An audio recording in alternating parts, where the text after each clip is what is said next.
Welcome to Pembroke Memories podcast.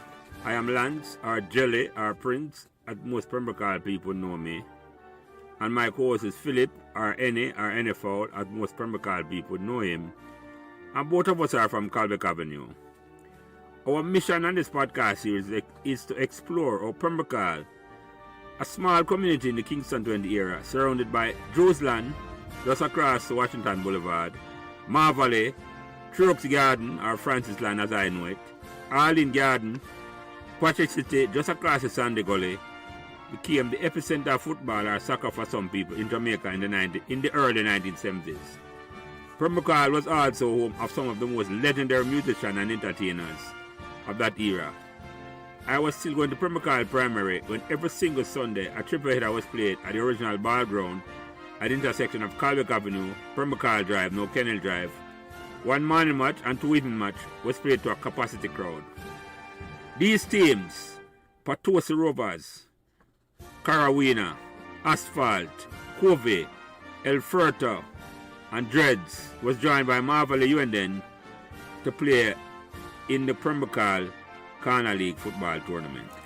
And every baller in Jamaica at the time wanted to play in a Pembroke Corner League to showcase them skills as the first officially organized Corner League football tournament in Jamaica.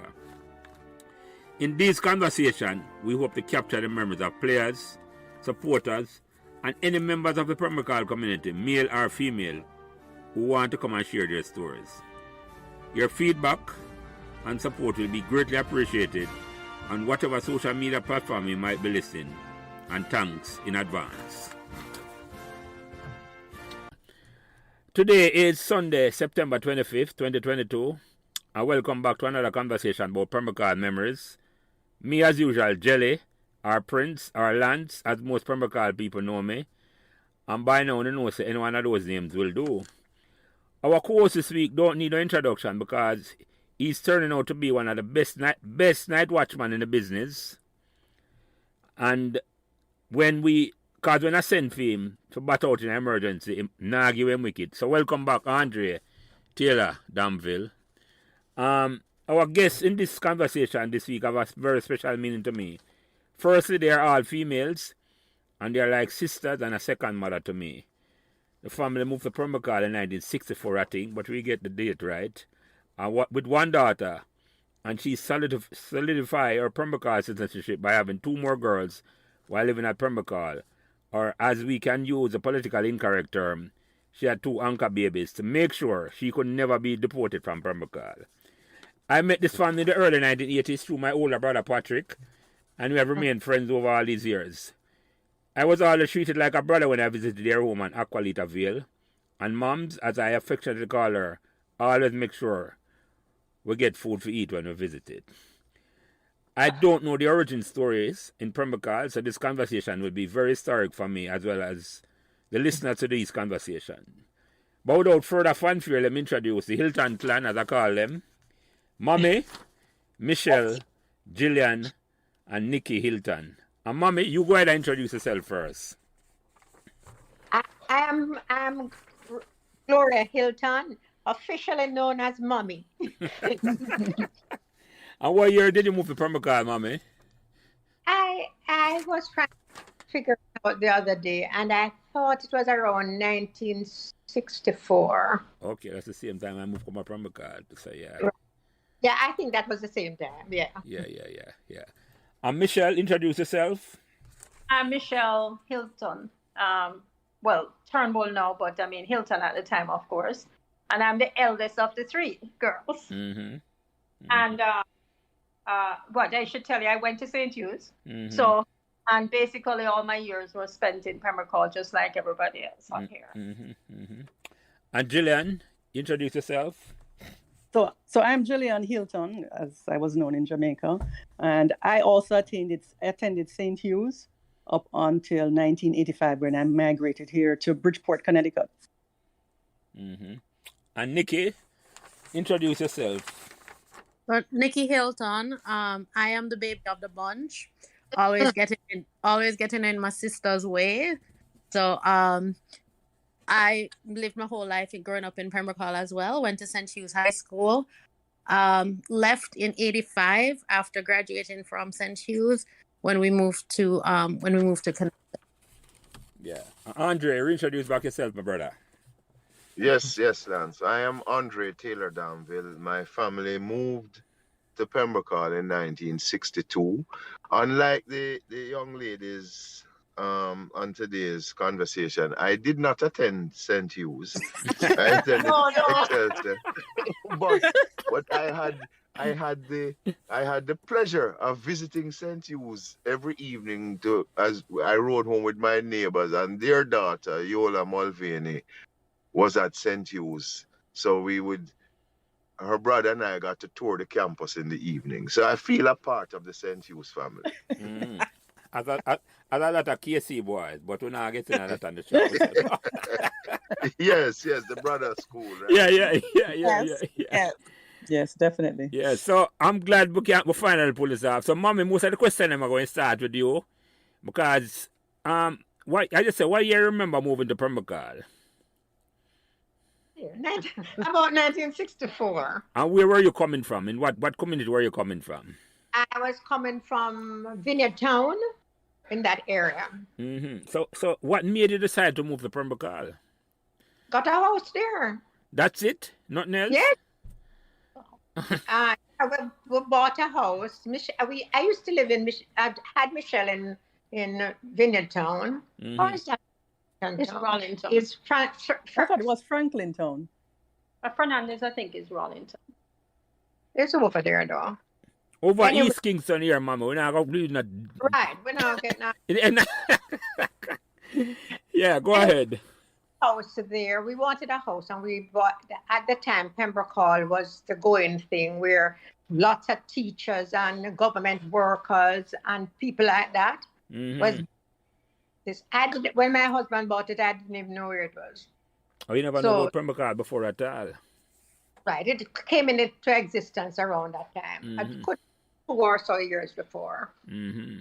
Mm-hmm. So when you first moved to Pembroke, what impression you get when you come to Pembroke? When you see the place, it was like... I liked it very well, you know. Mm-hmm. It was the houses weren't that small. Mm-hmm. It was good so far. Mm-hmm. Better in a rent place, Mm-hmm. you know. Oh yeah, that's a lot of people come on and talk about that. Them finally get them one key for turn. Yeah, 1 keys, Mm-hmm. you know. Mm-hmm. Mm-hmm. And at the time, I just had Michelle, so it was good for me. Yeah. So First year yeah, there, go ahead. my father from the country and plant a breadfruit tree. Who that, your father? Yes, from country. He come from country, Glengoff. Yeah. And the first thing he did was to plant a breadfruit tree. And what's so significant about the breadfruit tree? Why not a mango or an ackee tree? He said, you know what he said to me? You see this tree, you'll never be hungry as long as you live. Okay, I hear you. That's why what if food all that around at the house? I'm right about that for true. Yes. I hear you. So all right, so Michelle, and I'm coming back to you, Mommy. So Michelle, what are your early memories of Pembroke? What are your early memories of Pembroke? My first memory, as far back as I can remember, it's whole heap of kids. Finally, I say whole heap of kids, and we could get to play together.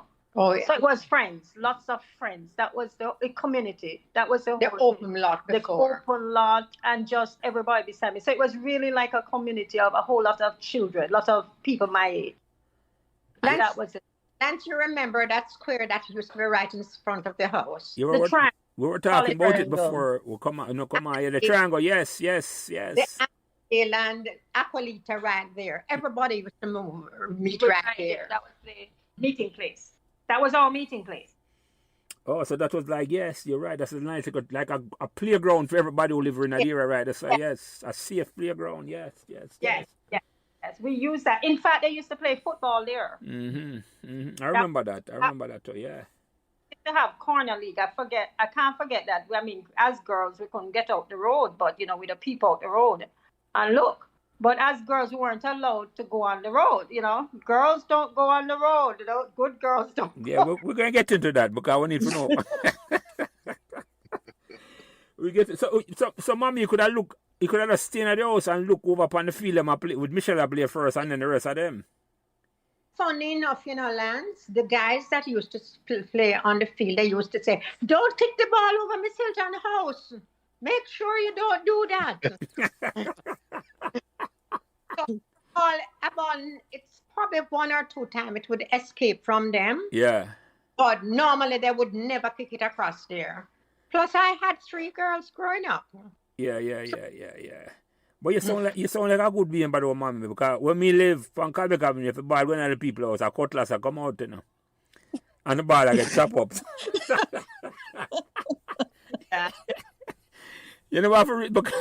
Enough ball, enough we know we broke with cricket ball and all them things. But I'm not distracted, but I'm not going to distract this conversation. So yeah. So Gillian, what are your early memories of Pembroke? My early memories. I guess the fact that we had neighbors that we could play with. I mean, there were the Salmons to the left, and they had children, so we always had neighbors we could visit there. Mm-hmm. And then on the right hand side was an elderly lady, but still a good neighbor as well, and you could always talk to her. So I guess that would be the earliest memory I would have. And Nikki, your earliest memory of Pembroke? So I think similar to Michelle and Gillian, mine is all about community, right? Because and when I think about it today and I compare what neighborhoods are like today, there's such a difference, right? Yeah. It was a big sense of community. You knew everybody in the area, in that circle, right? And everybody looked out for everybody.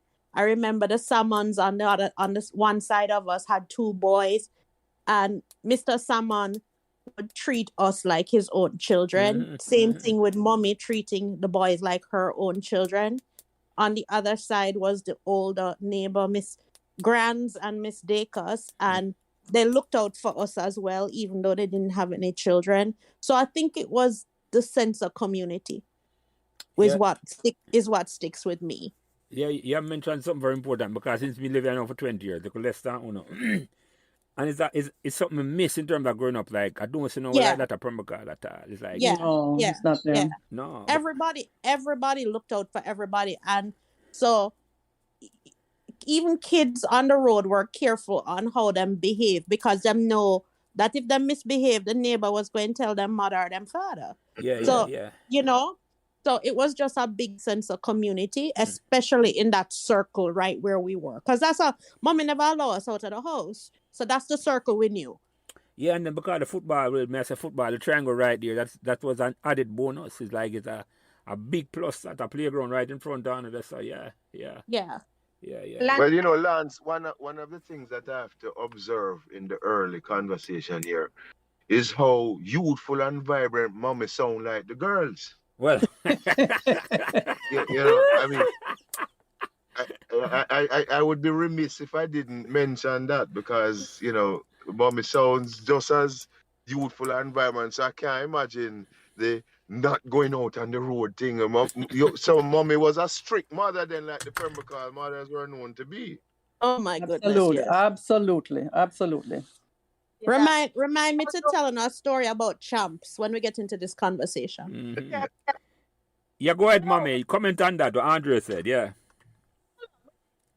There are many stories I could tell you, but as he said that, let me tell you, mommy had 3 girls and we weren't allowed to go outside on the triangle. But yet still, we knew every boy that played on the triangle.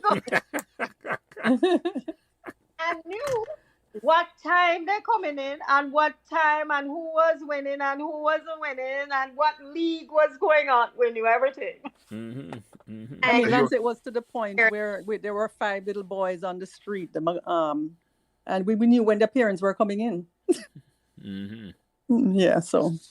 And Michelle, brothers. I was telling your sisters that my family had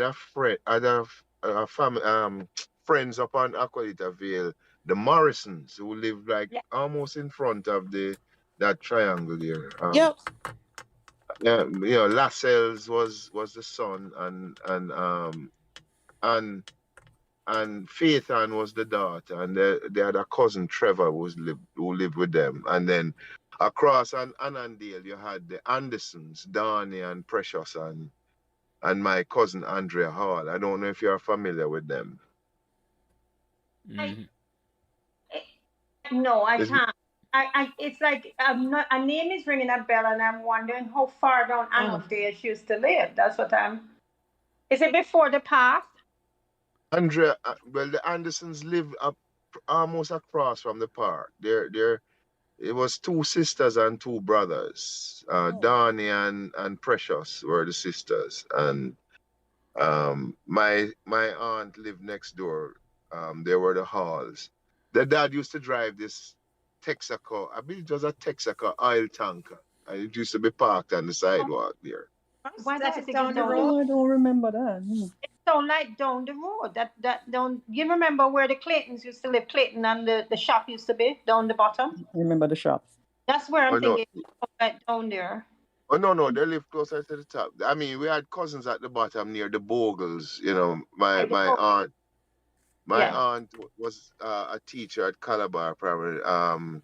Salome Walters. She lived down the bottom end of Annandale, but Andrea and them live up. My aunt lived at 71, which was close to the top, or 77, one of those numbers. But let me ask you something. For Mommy and Michelle, the two of the sound alike, you know, and I'm not sure we're talking sometime when I'm talking, you know. When I forgot to identify myself. And I'm serious, I'm not even trying to flatter Mommy, although I don't need to. But yeah. No. But when they sound the same, enough to identify myself and I say, okay, this is Mommy. Or, and Mom, this question go particularly to you. When you move from the Pembroke, the roads them were like, what were the roads? And no house never have no fence or nothing like that. No, not at all. Not at all. We made our own fence. Yeah, okay. And yeah, go ahead. No. Thanks that guy for giving me such great. What is it? Andre, yeah. Compliment. That's why I love him so already. Well deserved, Mommy. I Well want deserved. to tell you that. Okay, I had 3 girls, but I made sure to be friendly with the guys on the football field. That if they see that the girls were doing anything on the road, Oh Lord. they could come and tell me. Oh, yeah. And that is what happened. They would meet them like coming across the bridge, across what the other place name? We'll talk about that earlier. As a matter of fact, two of them used to meet them over there and walk them across. So I mean, I had a good rapport with the boys. Yeah, but Mommy, you sound like you're hip. Where you learn that skill from? For no say, I say you have to protect your girls them to be friendly with the man them around her, or the boys them, not man. Cause look up a boy them. Where you learn that skill? That came naturally to you? It did not come naturally to me, but I was grown up with 6 boys, Okay. and you learn. You learn from them. A lot of mothers didn't take your approach at all. A lot of mothers don't realize the boys them in the community are the best protection for your daughter. Them. Yes. Yeah. All right, Lance, this is Michelle. Yeah, go ahead. Yeah. Got to the point, right? That I remember when, you know, the pipe. Yeah. Across. Oh, yes. But You were just Gillian talking and Nikki will talk about that. Yes. Let me tell you, when it got to the point where school, St. Hugh started to do second shift, shift, right? I would have to go on second shift, right? Because of the fact that now I am an upperclassman. You know, now you're going beyond third form. Listen, Gladstone, I cannot forget Gladstone. There were 2 young men. Gladstone was one and another one, which was assigned to walk me cross the path. What had happened? No, it wasn't that. He was assigned to walk me to the path, not to the pipe, to the bus stop. The bus stop. The So bus listen, stop. so the problem now is that I knew about the pipe, and I thought this was a great way to go across because it's shorter. Mm-hmm. And he never had a choice because he was going across the pipe anyway. So what he would do, he would tell Mommy immediately that I crossed in the pipe. But he would stand and watch me cross the pipe. Mm-hmm. By Queensbury. So when Mommy found out that I was going across the pipe, even although she never agreed with the pipe, Then he was tasked. His task was supposed to come and pick me up and walk with me across the Queensberry and watch me go across the pipe. So let me ask you something though, right? But Gillian and Nikki to talk about this before we start. Because I know that pipe. I'm not say, and them say them used to cross the pipe too. I'm not say, I want to cross the pipe on a girl. Because me across the pipe and me across by my bottom. No. As a girl, listen, that won't work, Gladys. Yeah, you have to bend over. Lance, you have to bend over. And put one foot careful in front of the other, because you know the pipe, the flat part, only can hold 1 foot. Yes. So you just have to bend over and your hand on the pipe, and you take 1 foot very carefully in front of the other and go. Mm-hmm. You can't stand up because you will drop. And Lance, you don't look in the gully. No. You look at where your foot going. You focus on where your foot going, because God help you if you look in the gully. And you have to make sure before you start cross the pipe, your bag situated on your right. back. Your bag, tie on for your bag. Yes, you have to have it on your back properly. Yes. Secure. It have to be secure. Yeah. All me can tell you, so no braver than me. One time I crossed that and me not cross it again. Because No, it was scary. It really was. But you know, But you did it daily. But you have to do it. You have to do it. You have to do it. because it was the shortest way. It's the shortest way. Mm-hmm. And then when mommy found out that we was crossing the pipe, I think she almost have a heart attack. She was not amused. The least amused. Yeah. So all right, mommy, I'll come back to you then, because I have to ask you this question, because I hear about this difference between Pembroke 3-bedroom and 2-bedroom years ago before I moved from here, right? And then since I started this conversation, the difference come up, say, boy, 3-bedroom, the different from 2-bedroom. When you move up Pembroke, you didn't know, say, uptown Pembroke, I live? No. Mm-hmm. No. I did not. So tell me how that. What the difference? Do you know there was a difference? I don't think there was a difference. But did they have 2 bedrooms? I did. On the bottom. We live in a 2-bedroom, mommy. On at Calbeck Avenue was 2-bedroom for we. Really? Yeah, man. I can tell you the geographic line draw. You say all of the house in south. Well, Annandale and Aqualita, I think, were all 3-bedroom. Okay. And the same thing up on Calbeck Avenue side, all of the house in south Chesterville, where the supermarket was in the middle of Pembroke. Yeah. All of those out south of that were 2-bedroom. And down to Patosa side, when Andrew used to live at Panchapan, all of those were 2-bedroom. The ones near the yard. Yeah. Below the field, the football field was 2-bedroom. All of them houses are 2-bedroom. Yeah. And I don't know if the house them down at the bottom of Pembroke Drive were 3-bedroom. Maybe. I don't know. Andrew can tell me that. I don't know.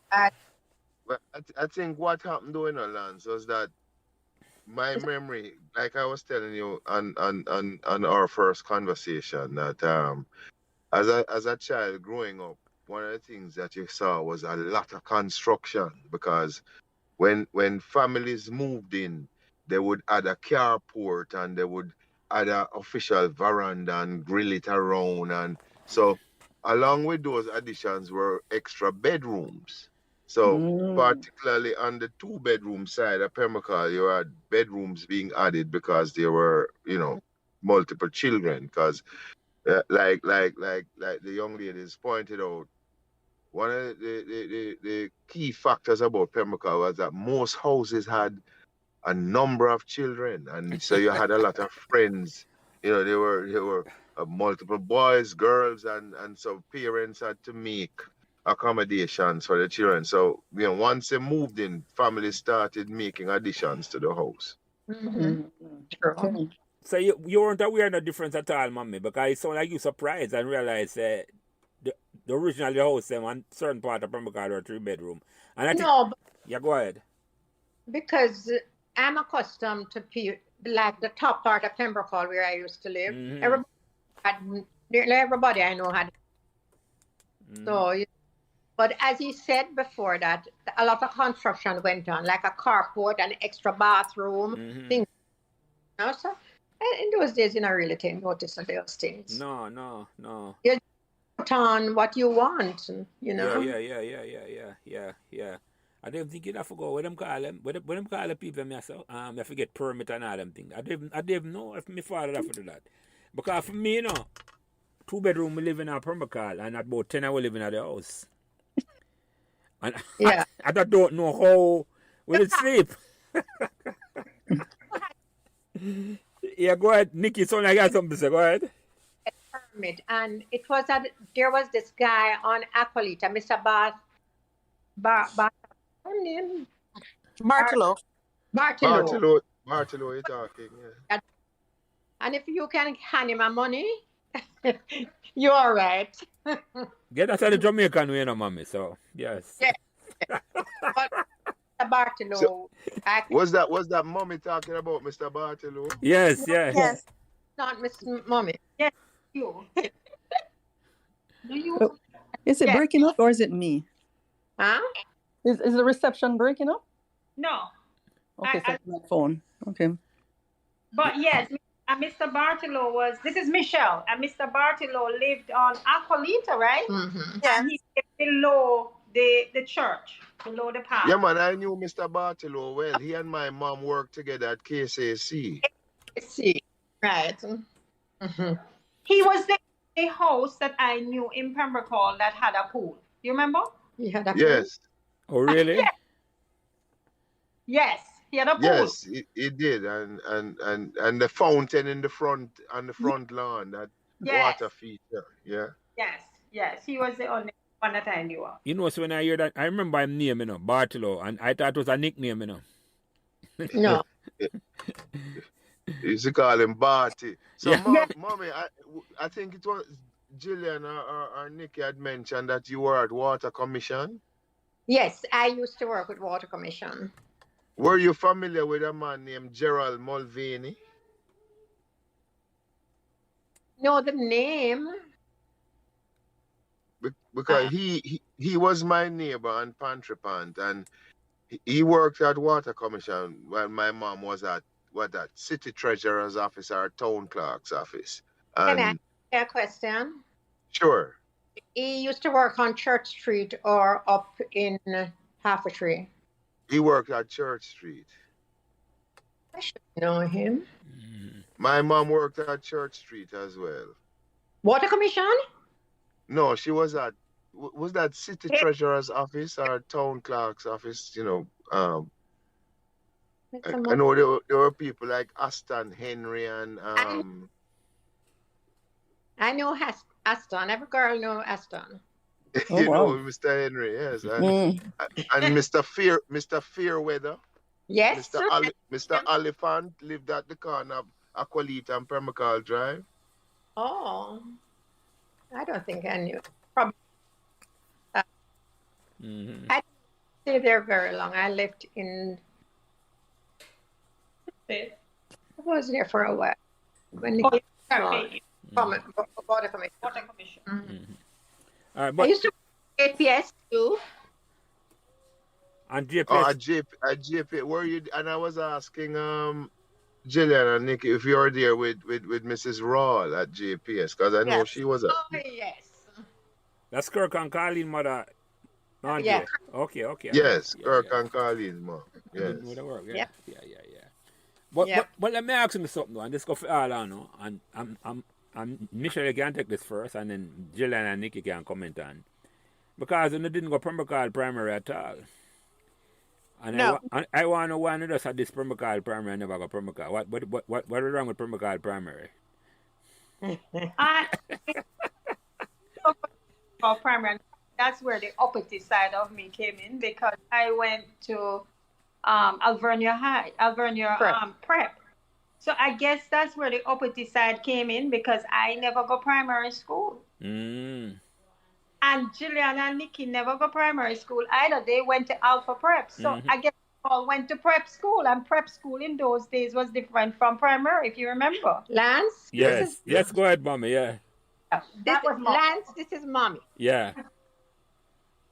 It's not that we were rich or that anything, but let me tell you something. I had to work, right? Yeah. Her dad had to work, but out come they went to Alpha and those places. I had my cousin who used to be at Alpha. He was overseer of the whole place, and he lived there with his wife. So that was an easy pickup for me. With Yeah, my, man. you That, understand me? I mean, clear, that's a good link, as we said. Them that the right link, because I don't know the same thing. I keep work in the evenings. I just drive myself to Alpha and pick up the girls. And this was Alpha Prep, as Gillian and Nikki were saying, not Alpha Primary. Right. No, Alpha Prep. And Gillian, what was the difference between Alpha Prep and Primary? Yes. Just a different set of students altogether.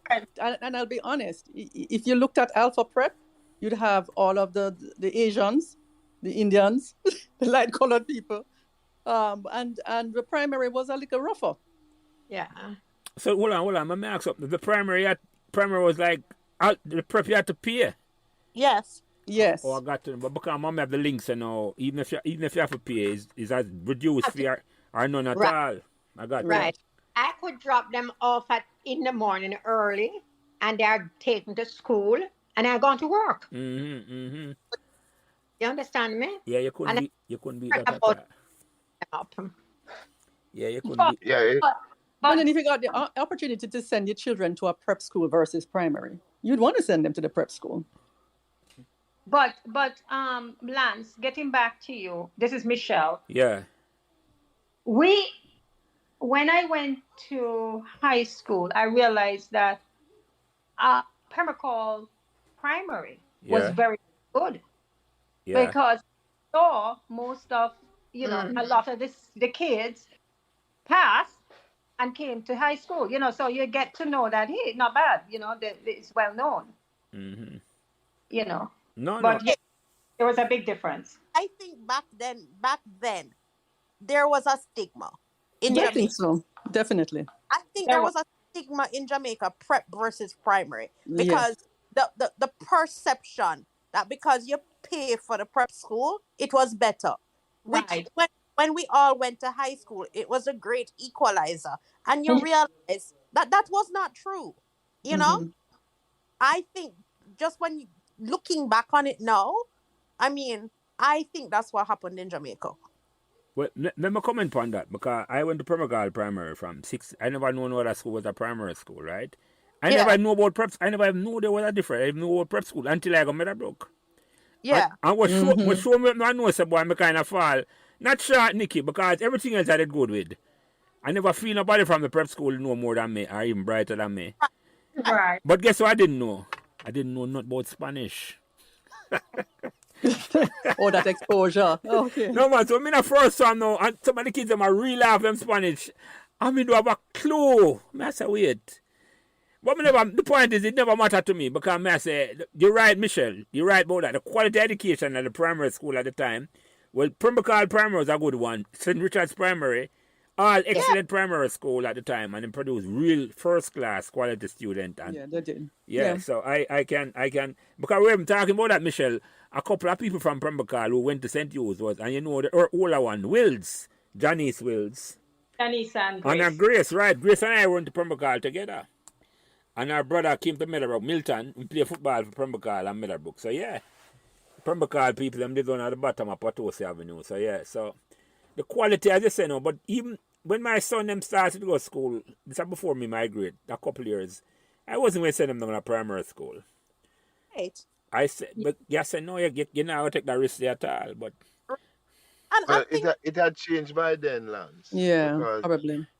back in the day, Vars Prep was one of the preeminent schools that were getting a lot of passes to high school. But like you pointed out, Pembroke Primary had a very, very good reputation. yeah, man. The pass rate there was very high as well. Yeah, man. I went there only for the 4th and 5th grades. Because my parents worked downtown. My mom had KCC and my dad was at Government Savings Bank. They wanted us to be close by, so we went to St. Joseph Infant School and then on to St. Aloysius until the 3rd grade. And then when Pembroke was established, they moved us there for me for 4th and 5th grade.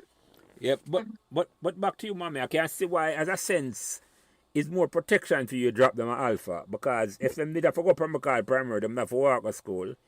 Right. And then they have to walk come home and then you're not at home. Right. Right. Only got they get lunch and dinner. You have some good connection and right it from the work. So Michelle and Gillian and Nikki, you know say so the connection is strong, or you just assume say everybody have them connection there. No, we were aware of it. We were aware of it very early. Okay. Yeah.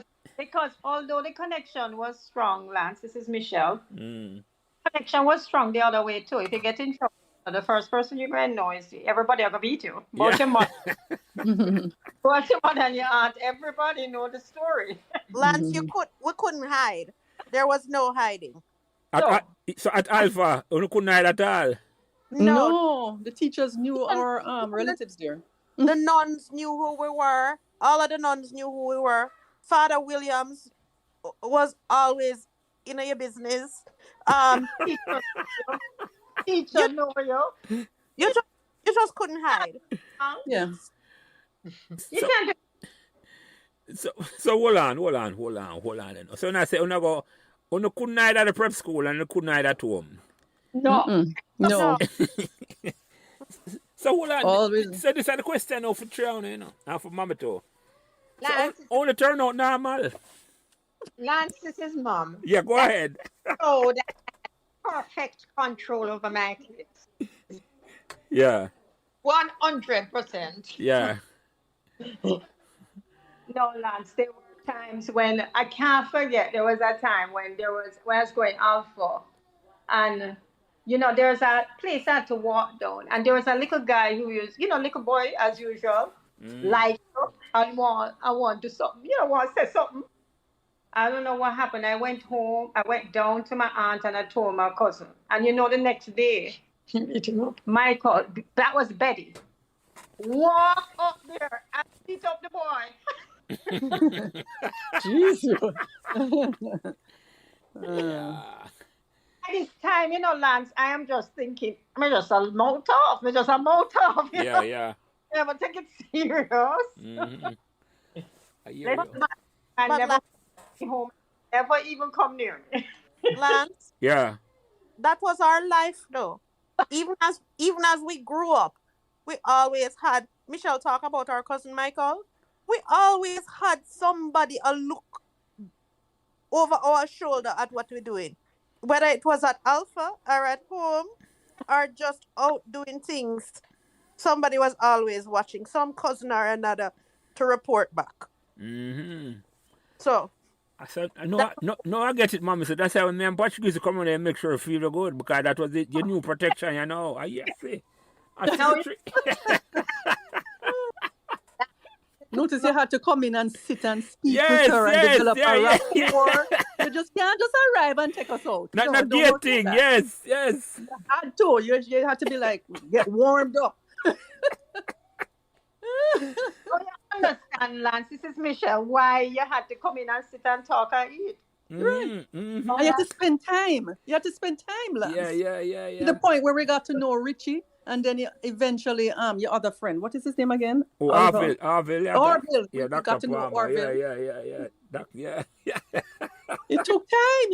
Your mommy was vetting you. Your mama probably did a job at the FBI to make sure everybody get properly vetted and all them things. Yes, absolutely. This is Mommy. Yeah. That is to show you that even you and Patrick were the best of my friends. I love you so much. But you also would protect Michelle, Gillian, and Nikki, didn't you? Yeah, man, no, that's without a doubt, man. Without a doubt, man. I was in control of everything. No, right. But that's why we could go up and down with you and Lance, you and Patrick Lance. Yeah. All over the place. Go beach. All over the place. Club, Beach. everywhere. Yeah. Mm-hmm. Yeah. But that doesn't happen with everybody. No. There is a limit. All right, so let me ask you something now. So, on the past, for St. Hughes now, and enough, that was a different thing completely. St. Hughes was the first time I feel like on the free then. And Michelle, you take that first in terms that say, on the spread out and live a Pembroke, but on the protected a certain way, and live in a enclosed environment, as I call it. And then in the start go sent you first, Michelle, and then Gillian. So that's when the final feel say, as a parlance, when you could have bust out. In my mind, I never felt, it became a way of life. So I never felt like it was freedom to go high school, so to speak. I just felt it was like a rite of passage to go to the high school. It's like when you're actually going, because that was the first time you start taking all them sort of things. By yourself, yeah. I think it was, like, I didn't feel like it was like a finally breakout. No, I just felt like it, it was the rite of passage. And Gillian, yeah, go ahead, yeah. Yeah, for me, I didn't feel that way too. I didn't get that impression that like, oh, now I have freedom and I get to do what I want. I just felt like it was a transition from Alpha to St. Hugh's, and now rather than getting driven home sometimes, as we did get, sometimes we would get a ride home. Now you get to take the bus like everybody else. So it was like, okay, so this is the process. So we're moving along with the process. Yeah, it's new, but it didn't feel like we're freed. Somehow it didn't feel that way. And Nikki? So we just move with the process. Yeah. So for me, so like Gillian said, when I started going to St. Hugh's, that was the first time ever I was taking a bus home, right? That was a new thing for me. But the benefit of being the last one is that I was following in the footsteps of Michelle and Gillian, right? So I had them like when the first time taking the bus home, I wasn't by myself. I was with Gillian. You know what I mean? I was always, I would be in the last one. There was always somebody ahead of me that was kind of leading the way for me. So for me, I think I saw it happening with my other two sisters and became a part of it. No, and let me just comment on that. It's a testament to Mommy's parenting skill and to because that's, even though I am a boy, I think say I never feel like something have a bust out or nothing like that. Just as a transition, because the relationship I had with my parents is so like the same relationship when I had with the mama. And it's like, you never have to prove nothing. You never have to prove nothing at all. You never have to hide. And when me hear people that say them have to do this, I say, which parents that you have? Because my parents never say that way. And that sound like the same thing when I say it. It was an open and a reciprocal relationship where you trust on the mother and the mother trusts on you, and you respect on the mother and she respect on you. So yeah, go ahead, Mommy, sorry. No, she's agreeing with you. This is Michelle. We got disconnected, but she's agreeing with you. Yeah. Yeah, I think it was more of a respect issue more than anything else. Yeah, I listen to it the same way I grew up. It's like when we start high school, same thing. Even when we primary, I walk go to school, and it's a near walk for me from Calbeck Avenue. So it was nothing. Phone walk would be a far walk, but for me, and somebody else at my house, somebody, as me tell you, say, I 10 hours living at the house. So somebody, even though my mother and father they at work, somebody adult always at home. It's not that me I come home and go stay alone.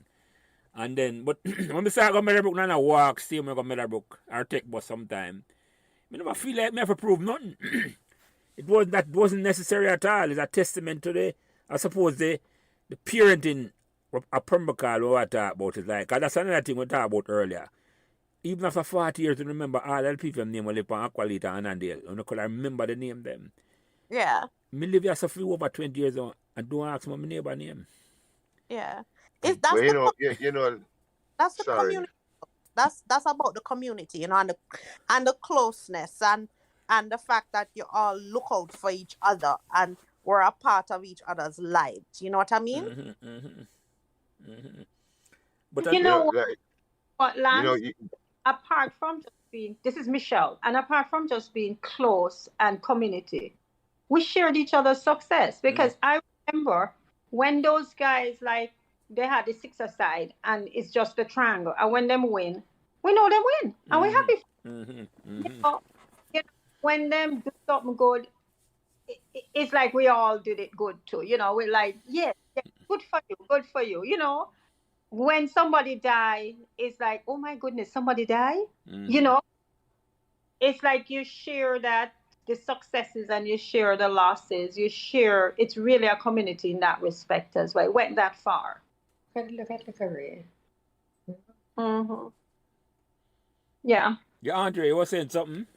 Yeah, I was saying, you know, they said the beginning of wisdom is the fear of God, right? I was raised in a household as the middle child of three boys, and the analogy I was using is my mother was that person in the house who she would allow friends to come to the house because she don't want you on the street, right? But she had to vet them. So when you're in the backyard playing, she would position herself at a window and she'd observe the activity.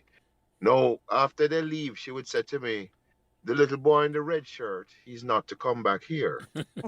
And so I said, but mommy, she said, listen, I'm giving you the opportunity to manage it. So therefore, if he comes back, I am going to have to address him.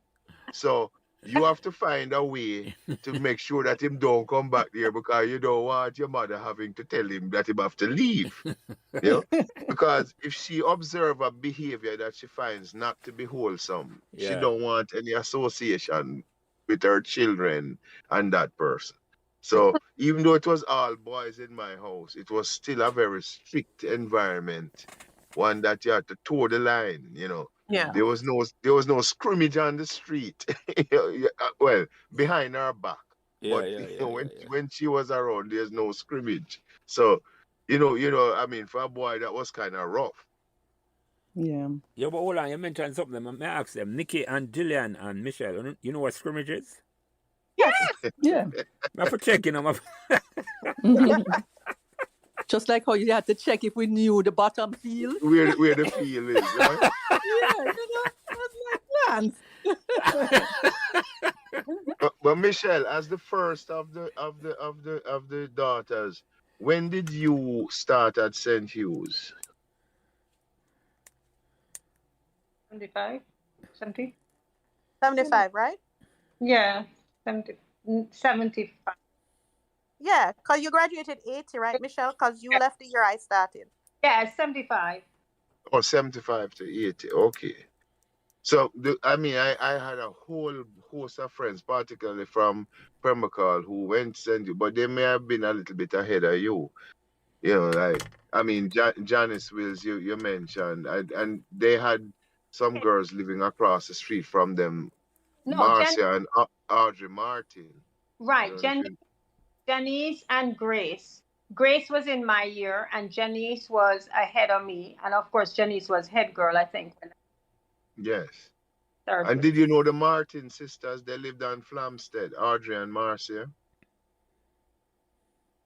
No, I don't remember. They were in the same year as Janice. So yeah, they were probably a little ahead of you. No, I don't remember them. I don't. Hyde, Felicia Hyde. The Hydes were close to. There were Michelle Thompsons. The Thompsons. They lived over the other side, but they used to be over in Pembroke a lot. So there were quite a few Hughes girls in Pembroke. But also remember that I went to Pembroke Methodist. So as did I. Yeah. Yes. Oh, you went to Pembroke Methodist? Yes. Who was the minister? Who was the minister when you were going?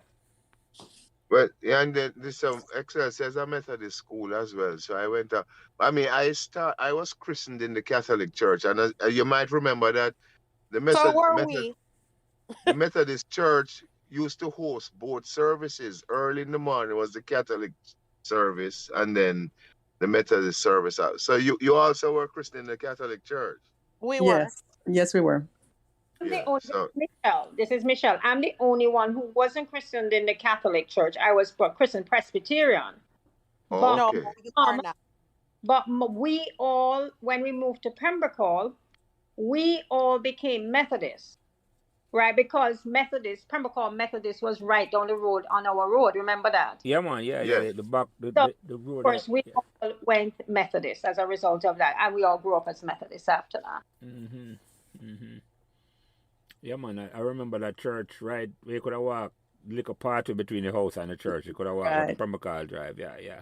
Well, that was our church. So that's why I asked Andre, who was the minister when you were going, if you were at Pembroke Methodist, but you probably went more to Excelsior. That's what you're saying? Yes, I mean, I started attending the Catholic services at the Methodist Church because they used to have that service earlier in the mornings, and then the Methodist service would be after that Catholic. But then the Catholic Church eventually moved down to the bottom field. You remember that? They used to have something down at the bottom field. I think it was their. Okay, then we're going into youth, sir. What do you call it? What do you call it again? We have young people meeting, right? Young people's meeting. I think them call it at the high school, ISCF. I don't know. Right. Yeah, inter-schools. Yeah, Christian Federation. Yeah. So hold on, ISCF, UCF. That's not ISS. ISCF. Yeah. Only at high school. We had other youth service, like youth meeting for the church, separate and apart. So you go to church only one time. You think you only go to church one time? You go to church. You go to church Friday evening, Sunday evening. Yes. And you have access at school as well, and them have their own meetings. So all the time you're at church. Along with Girl Guides too. That was at the church. At the church. Yes, because I remember going there. So Andre, that's why I thought that you probably had gone to the youth meeting for the Catholic down by the field. No. I have no, it's funny that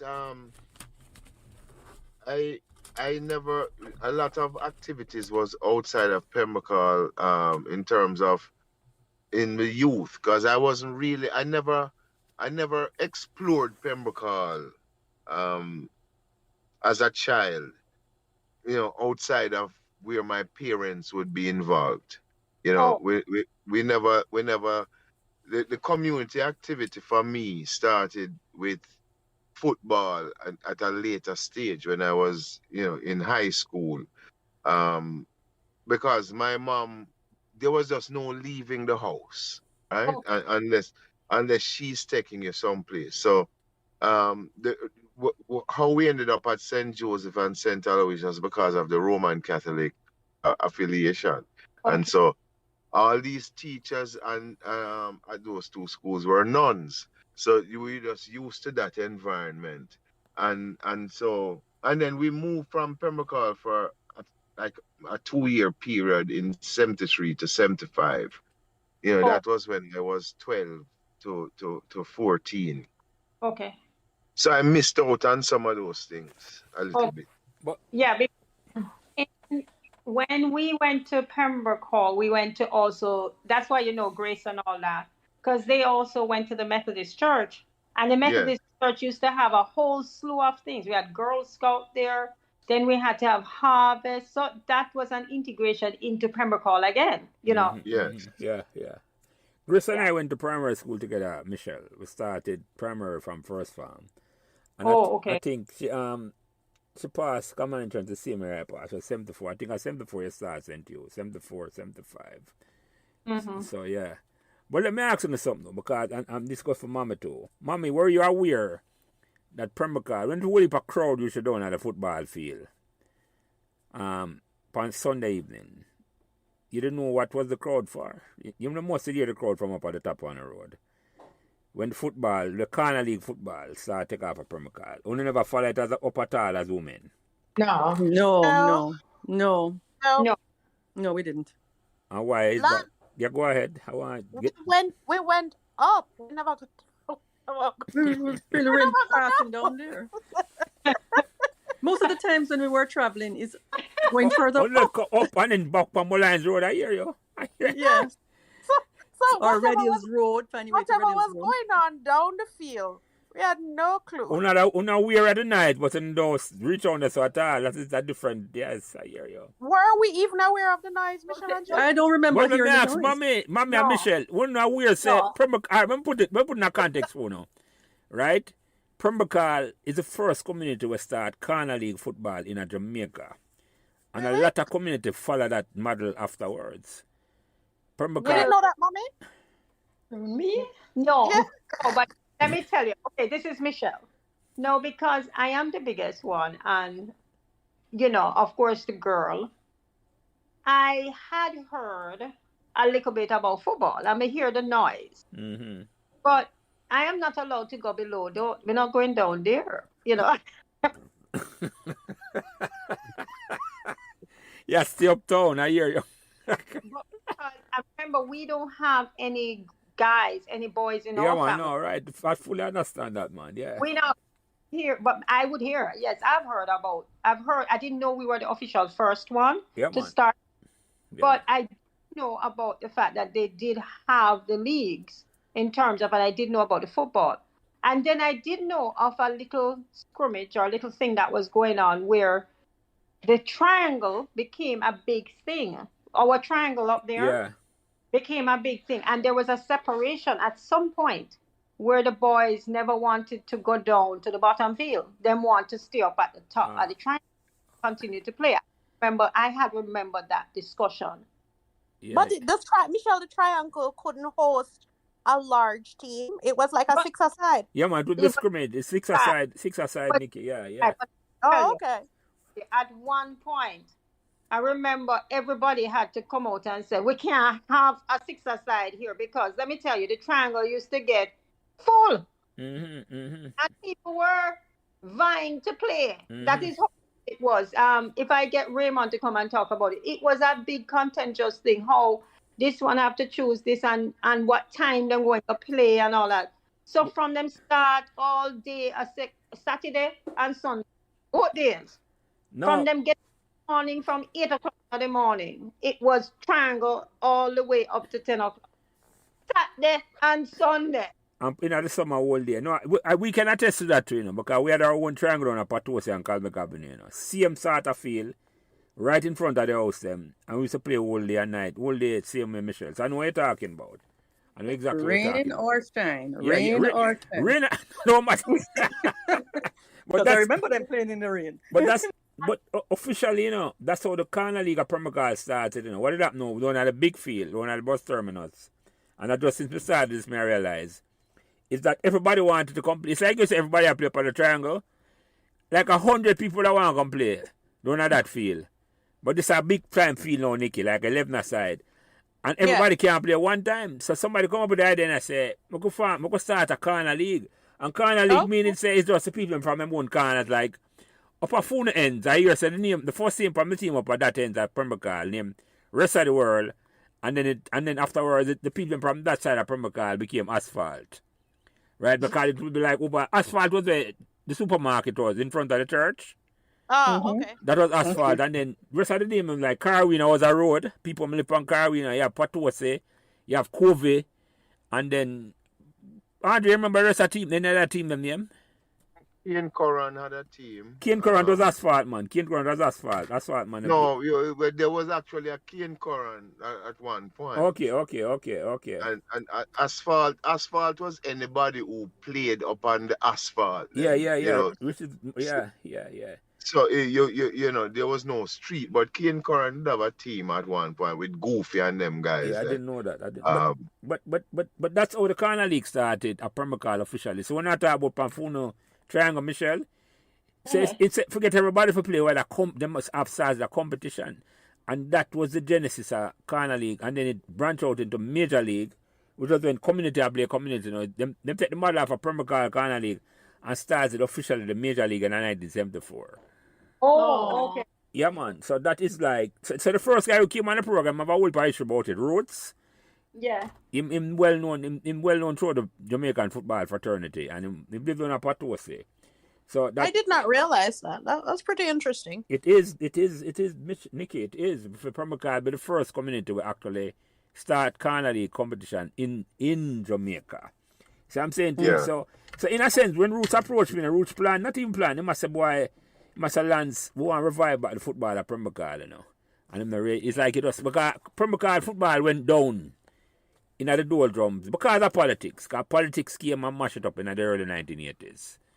By the 1980s, the football, and then what did happen? They moved the football from the middle, at the ground, the bottom field as they call it, to over the school field.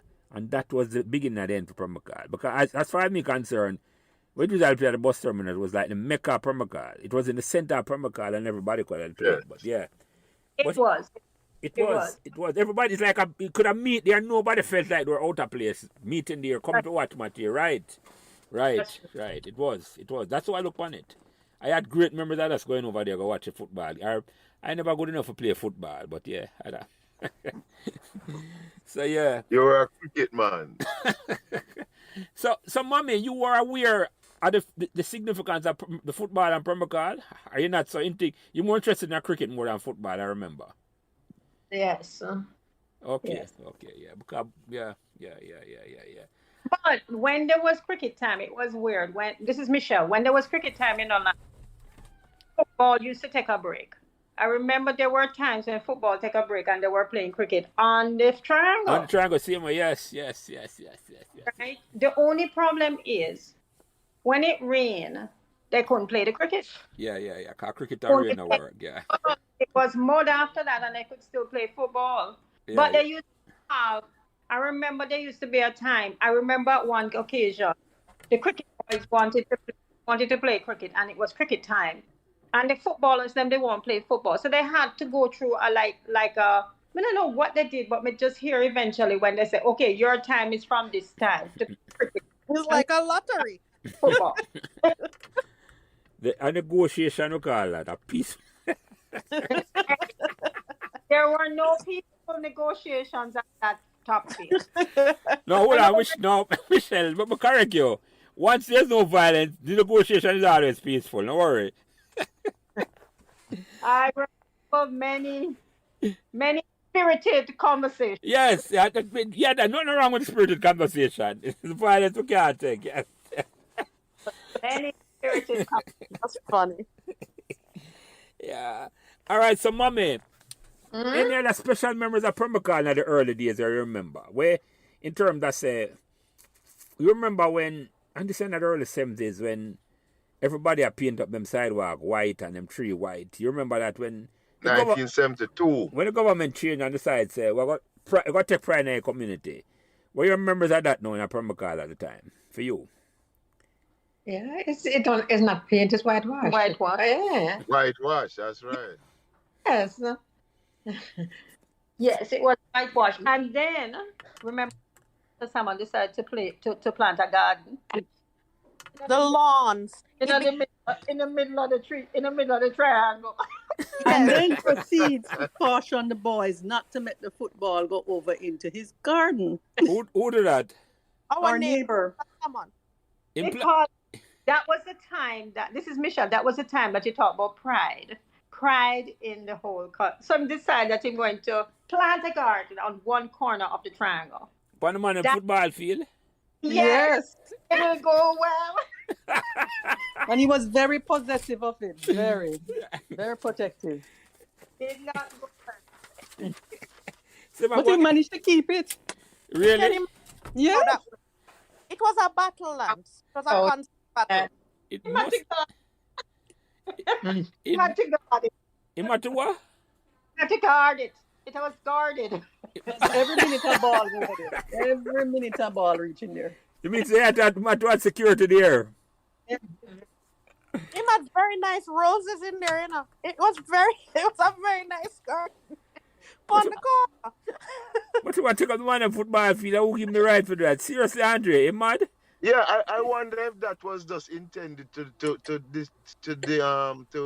lead them away from football here, because I'm sure he had a yard and could plant his roses in his front garden.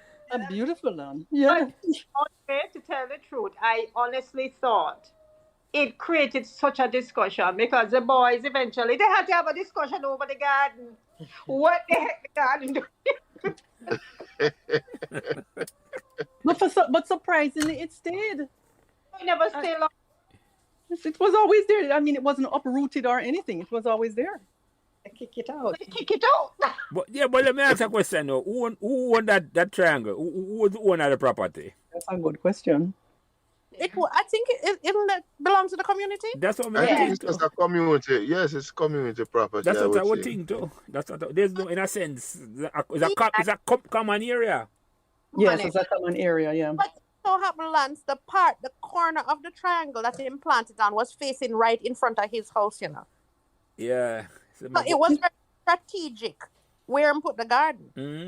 It's almost like I'm going like this, an extension of his property. Yes, that's what it seemed like. And he was very vigilant about it. Very. Me don't know. Me don't know. The boys, maybe around there, so they take it lightly. Me I tell them couldn't try that over the triangle at all. With a... No. But I'm surprised that even other parents didn't approach him about it, saying, "Listen, at least the boys are off of the road and they play over there. It should be encouraged. It's like a safe haven right?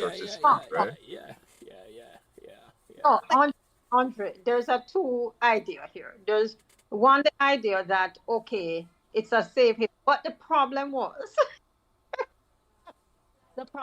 after a while, people from Colbeck was coming over into the triangle to play. Oh yes, it attract people from other areas. Yes, as teams would come to challenge.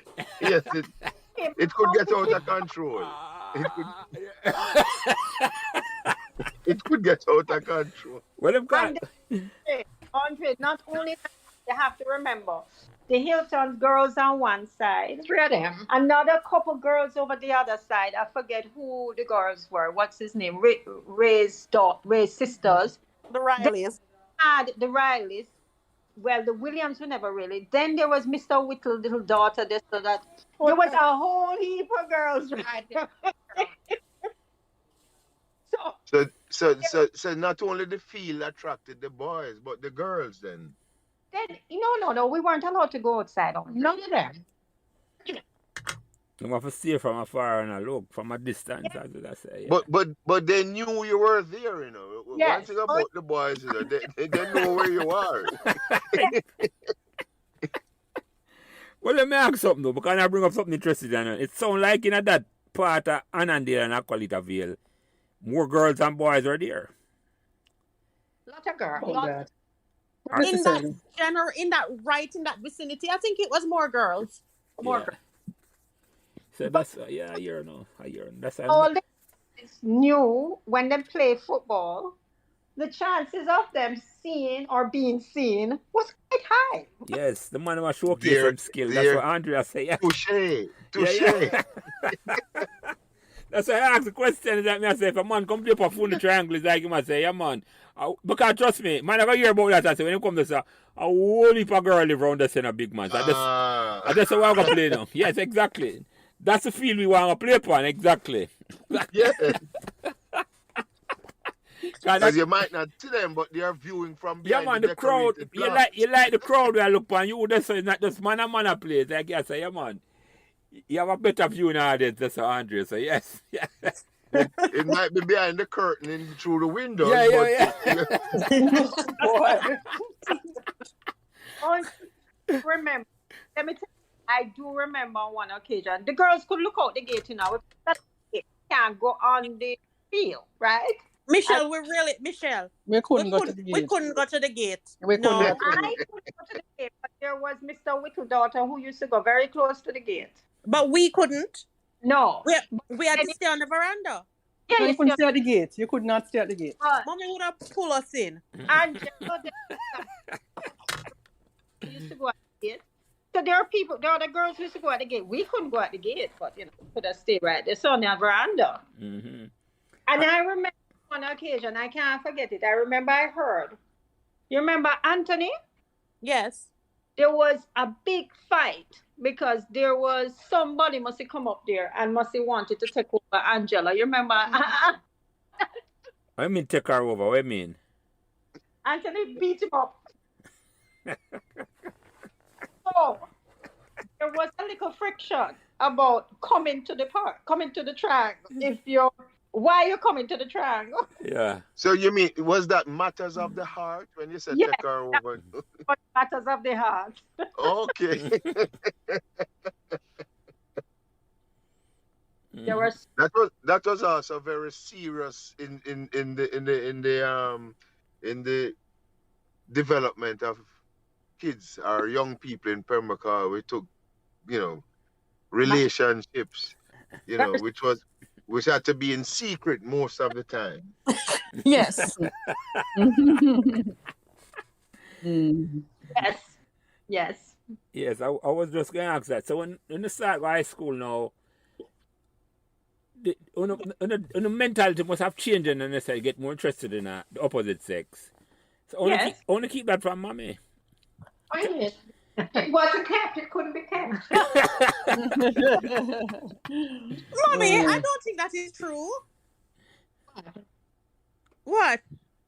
Is that true, Mr. Angelian? What couldn't it? I don't think we could. Could we have said anything? So, boys were interested, but if it was, we kept. I don't think we could talk. Did we talk about it, Nikki?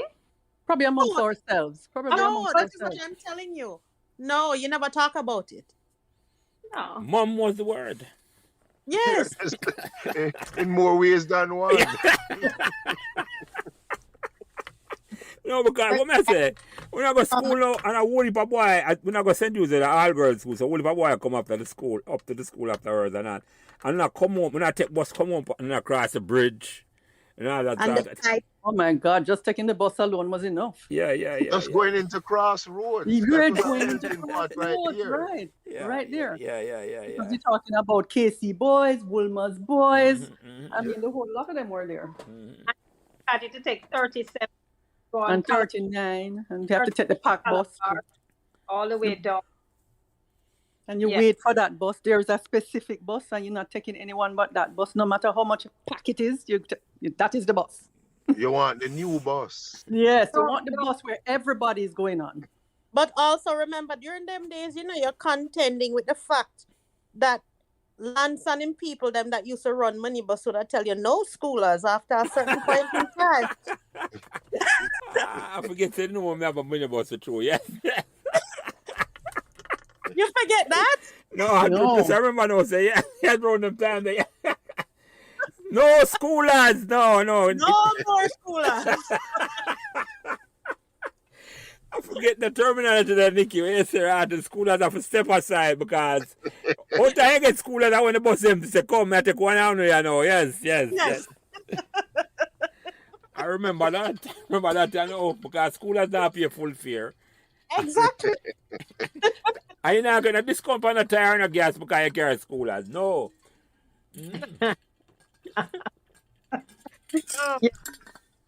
Yes. No schoolers. Mm-hmm. So, Nikki, you had mentioned, say you want to talk something about champs. You mentioned something earlier about champs. Tell us the incident there. I was just going to share with you Mommy's parenting style, how it was, and how strict she was. So, Mr. Angela, you know what story I'm telling? Yes. Absolutely. This is Mommy. Let me talk before Nikki. I was a young mother raising 3 girls. And I had to be so careful. Don't you agree, guys? Yes, you had to be, Mommy, of course. Definitely. Of course. Definitely. And hold on, Mommy, before you go further, anybody who know Mommy look, I know Gillian and Michelle and Nikki look, Mommy had to be extra careful. So go ahead. Go ahead, Mommy. I was a strict mother, but it paid off. Okay. All right. Go ahead with the story. So we got to the point in our life of high school where we were allowed to go to champs, right? And like on the Saturday morning champs, you have to everybody meet and you're leaving early in the morning, right? Yeah. So this Saturday morning, all of us decide we're going to meet at our house, right? Everybody going to meet at our house. We're the last group to leave. And so we're ready. I remember during them days, you have a gate, and the gate, you have the grill for the house, and you have the gate outside, and the gate padlock, right? So this particular morning, we're ready, and everybody getting Michelle and Gillian. I think Michelle, you were going with us, don't it? I think so. Anyway. So yes. Then everybody reach and we're going and we come out, me and Gillian come out of the grill and we lock the grill and thing. And we decide that we can't bother take the time to open the lock on the gate. So we're going to jump over the gate, right? We're going to jump over the gate and everybody waiting on us. And so Gillian went and then I am the last one to go over. I'm going to jump over the gate and all me hear is, Nikki, come back over the gate, open the gate, and then walk through the gate.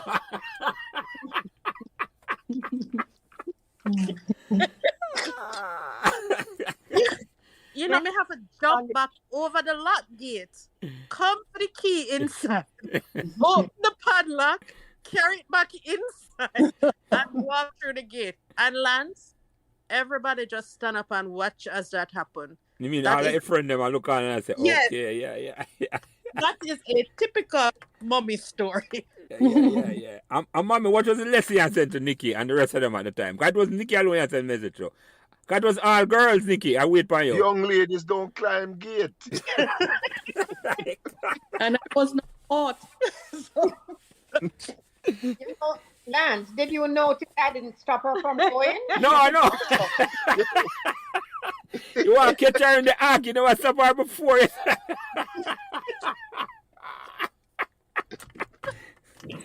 I hear you, mommy. I hear you. But it's a lesson. Mommy was obviously an observer of modern etiquette. None of that was going to be tolerated. I can't just see Nikki jump over the gate and I say, yeah, man, we're ready.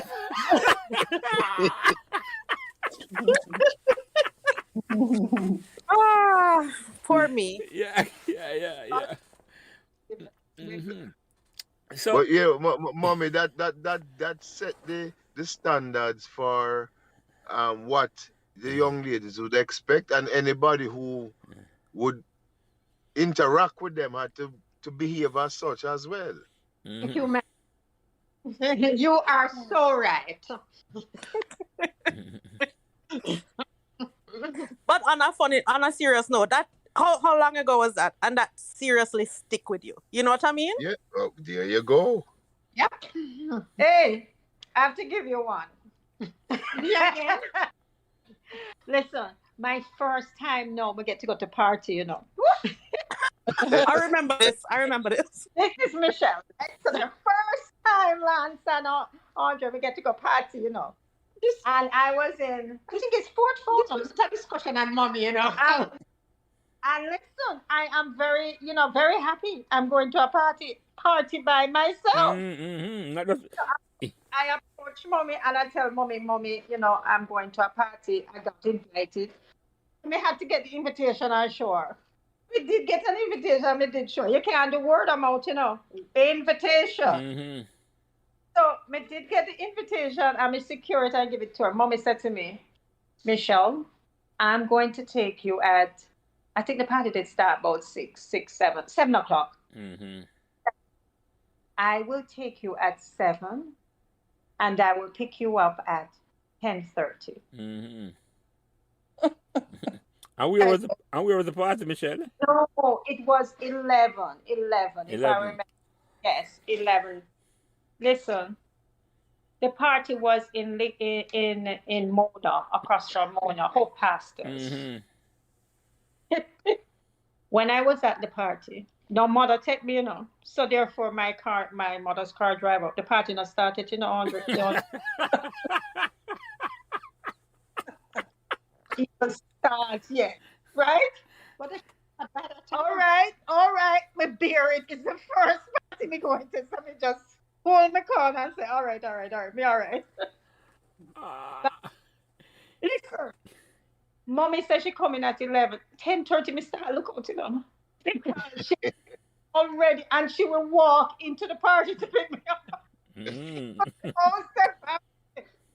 I cannot forget, there was a little guy who kind of like me and he had a bike. And, him dancing. You see me watch the time. Wait, what the time? And me watch the time, We just say goodbye. 10:30, we get out of that place and go sit down. Because mommy will walk into the party and tell me if you come home. The party not even start yet. You know, the party just a start, and people just a dance. 11 o'clock, 10 o'clock, people just a start dance. But you know, Michelle, And at that time, you were still saved, you know, because many people would hear an announcement over the sound system. Michelle, would you please meet your mother at the gate?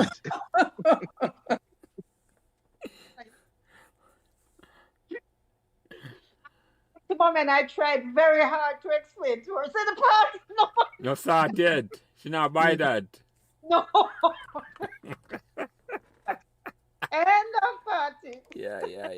You told me I could let her come in. I would be most embarrassed. Yeah. You couldn't. You couldn't make she come in. If you look for Cinderella shows at all, you'd be have to run. No. You meet her outside. Yeah. So, but so, mommy, you never read Cinderella story. Say you have to come. It's after 12. You're supposed to come. What that?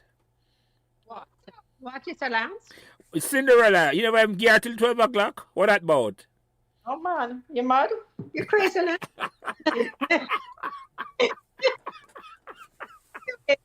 She can't say I didn't give her permission to go to the party. Yeah. Right? Oh my God, there were things I could talk about. And have fun with it, all right? Oh, definitely, mommy, definitely. Okay. Good. And I'm alive. Okay. Are you what? I'm still alive. Oh, yes, definitely, man. Definitely. And you sound vibrant, same, all right. It didn't kill her and it didn't kill you. And maybe if you weren't so strict, you hear that drought and you wouldn't be alive still because it's just that kill you. I hear you. Mommy. All right, so Gillian, what other fun memories do you remember of Pembroke, growing up in Pembroke?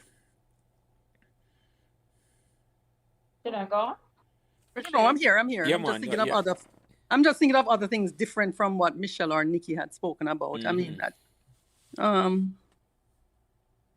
Well, for me, I had friends nearby in Arlene Gardens, so they would come with their bicycles, and that was my time to actually go and ride with them around the community. And these, so hold on. Let me make that. These are male or female friends? females. Okay. That also attended Lance, St. come on, Hugh's. Lance. Couldn't be males. That is the third one now in the Lance. You ask if they know where the field is. what was the second one? Went a little bit too far, like. You think mommy went about you can't head out with no boys? No, the second one was scrimmage. We asked about scrimmage, exactly. Yeah, you asked about scrimmage. Yeah, so I'm out there now. 3 strikes. No more question like that, Andrew. No more like them question. Yeah.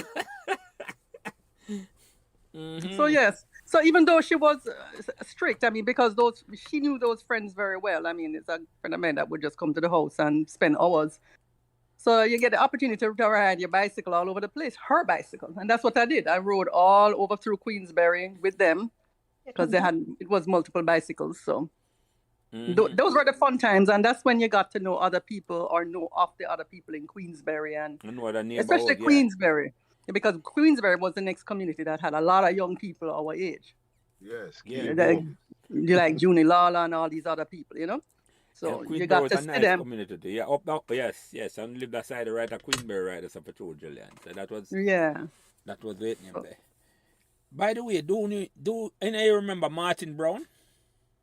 Martin Brown. Yeah. Martin went to Meadowbrook, didn't he? Yeah, man, Martin went to Meadowbrook. He's living at top of Annandale, so I think up towards the dead end. Yeah. You know what I'm talking? Yes, I remember him. But I didn't talk much to him, but I remember him, yeah. Yeah, most kind of stout, a stouter guy than me, yes, yeah. And I think him brother and sister them used to go KC. I did them, him reach out to me and miss him about KC, what them call it, them anthem or them motto. The motto? The Fortis motto. Yeah.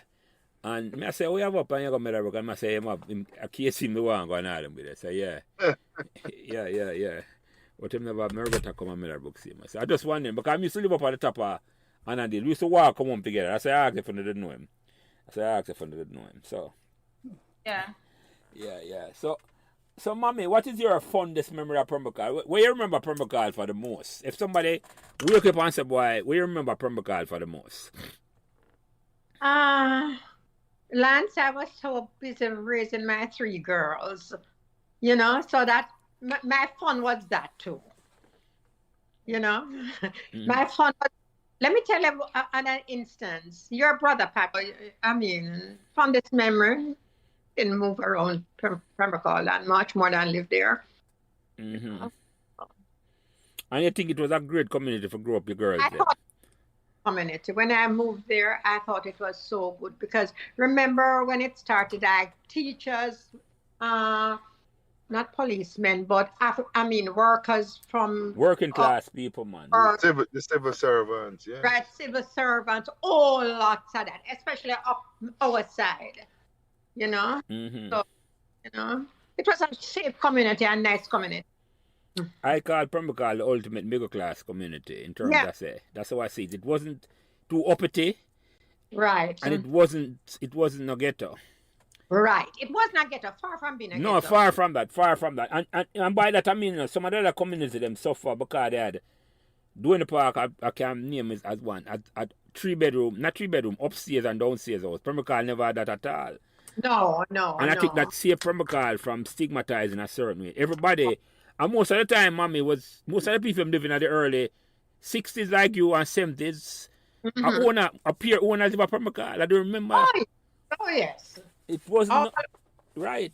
You're right. It wasn't with rentals. No, it wasn't a rental at all. Everybody, I know everybody. That's all owners. Yeah.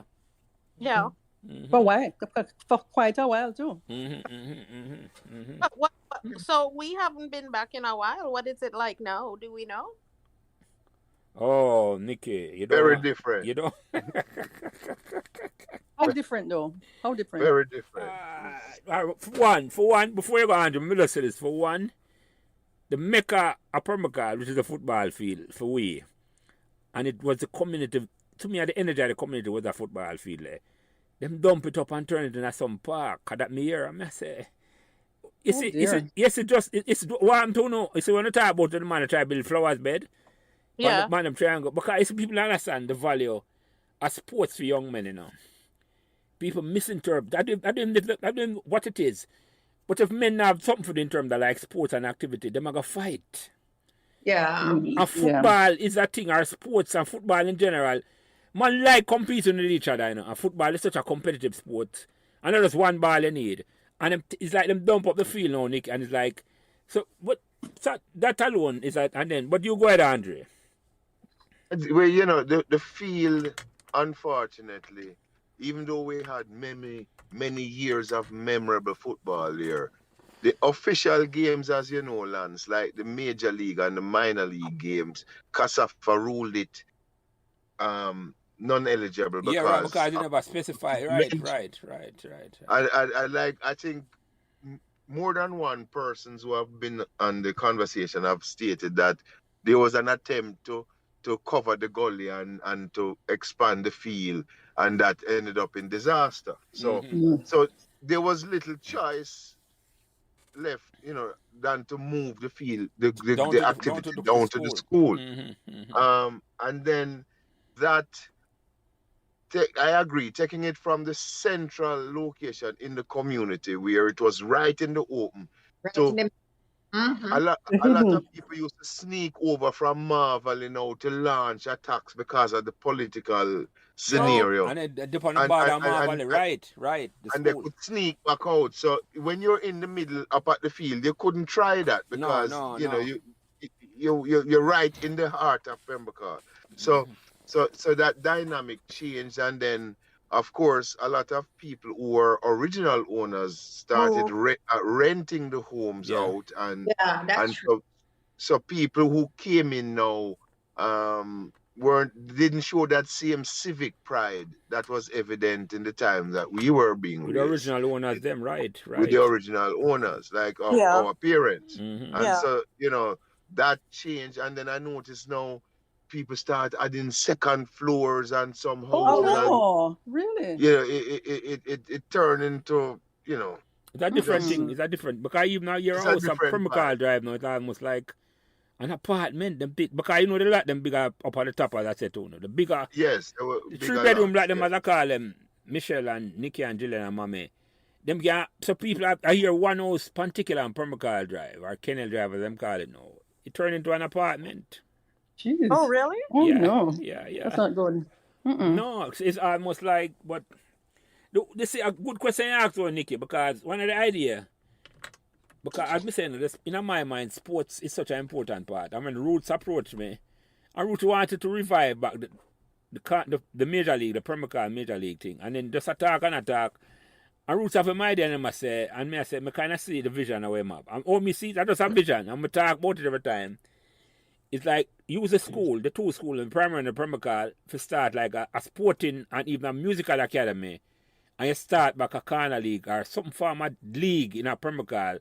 And the vision is to make Pembroke be one of the best, what do you call it? Sports academy. Or sports and musical academy. Sports and music academy. Yeah, in Jamaica. But it's going to take money, it's going to take organization. Me just talk about it from an idea. Everything starts in an idea. And just revive back the community in a certain way. Because trust me, if you can develop a thing where it's structured, well, properly run and properly organized and properly audited, and have it where people are going to want to come play a Pembroke or come at the school at Pembroke because they might get scholarship if them come there, them learn music, them learn skill. We can revive by the community. And if you can do that, you can revive by the community a certain way. And it's almost like it can start revive back Jamaica in a certain but me just focus on Pembroke and I say, if you can revive back Pembroke to a certain way, the way it was when we grew up. It won't be the same now, but it has to be more structured and more organized. But it have to start with where and the two school them, in my mind, the premium, because the two school them there is set up running through the school them and then through the community. But that is just an idea. I mean, I have the power of the street. I just mouth me have a talk, the idea what me have. And I say, Yeah. it's just an idea. Other people can hear it. And Roots, I'm going to try, I'm going to send me some details in terms that say, have like, because I say like a big club like Bayern Munich, are the owners, are the people who contribute dues, are there, the members. The members are the one who control the club. It's something like that, Roots, I think, more for saying, no, you pay original dues or a foundation dues, and you in charge of the club, like, you become, in my mind, if you set up Pembroke in a way where something I got there long after all of gone, 50 years after, you put a foundation in place, so Pembroke is a community organized club where, with the school them, an academy for short. You know, that are the vision, me see it as, it could have worked. For something, but not for me. For something where I say, boys, I come into where I grew up and all the way benefit from growing up in a Pembroke. And you say, what can we do to leave a legacy? Where you say, no, it's not from much down. And it might inspire the rest of the community in Jamaica. We don't know. Good. But Lance, the issue is the school would be the best approach, because I don't think Pembroke has that family reality that existed in our time, where there was such a large supply of youngsters that would feel these things from within the community. So anybody who comes to the school, if that program is at the school, then even people from elsewhere would want to come to school in Pembroke. Exactly. Because then scholarships could be available if this is a viable program. So I think it's a great idea. That's the idea I talk about. It's bigger than me, it's bigger than Roots. You have built a thing where everybody go come up Pembroke because they have a vibrant program. Then when you come, you get opportunity to go elsewhere. You see what I'm saying? Yeah. A club will come look upon you from overseas, a Barcelona. I say, boy, remember come check out the mute they want to play. And not just, and this is, we are talking about these days now, it's male and female. It's not just male alone, And it's not just football alone, it's not just sports alone. Because I tell you, man, without the youth, them have something to do, the violence now will get no better. The violence, and that is why Jamaica struggle so much, man. The violence now get no better. So, but that's just my vision. Anytime the question come up, Nikki, I just have to talk about how I see it, and I say, No, I appreciate that. That's good. Because I won't be here in 50 years. I don't want to be here in 50 years' time, because that means I'm creaky and can't walk and all them something. I'm not interested in that. So I say if we can put something in Just place. drink your Irish, man. You'll be fine. So Michelle, what was your greatest memory of Pembroke? Or your best memory? Put that way there. And don't talk about that 5 o'clock early morning thing. When I have to hear that. That's behind the paid wall. Oh, I'm thinking, and I said, what's my greatest? I think my greatest, I would put it in a nutshell as the community. You know, what we had as the friendships I formed, the freedom I had to just explore me and walk around. I don't think a lot of young people have that, where I could ride a bicycle and, like Gillian said, you ride and you have fun. And although I wasn't allowed to go outside all the time, but there were times when I went down outside. It was great. You know, people know you, people understood you. You could talk to people. So I think it's the whole sense of belonging. Probably that's it. To a community which was bigger than me, which had things happening, and yet still have the freedom to express myself and still be me. Mm-hmm. It was fun. It was fun growing up. And so I can't say there was a particular memory. There are lots of memories. Mm-hmm. In a nutshell. But it was a fun community to grow up in. It was a great community.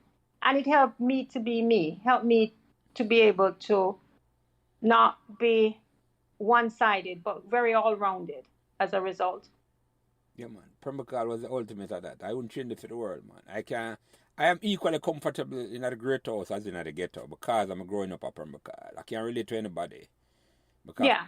It's so funny. It's so funny living at Pembroke. You never felt that sense of being unsafe. No. You just felt, just felt like you were always protected. Like, I don't know, maybe it was, I don't know if it was just a child's mind or what, but you just felt like everything was okay.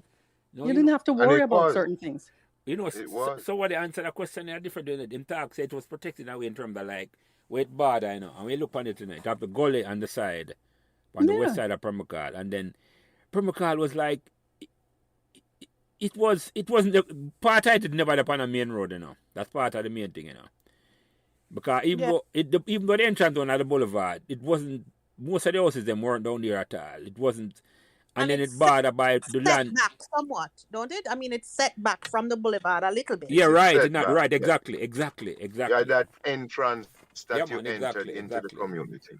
Exactly. But I will tell you, I think growing up there, when I think about, because that was my complete childhood, right? And for me, growing up, I attribute Pembroke, as Michelle said, to making me. I am very proud of the fact that I can, as you said, Lance, I can speak to I can speak to people from all walks of life and be very, very comfortable, fitting very well with a wide range of people, and still speak to them in a way that make people comfortable and where I am comfortable.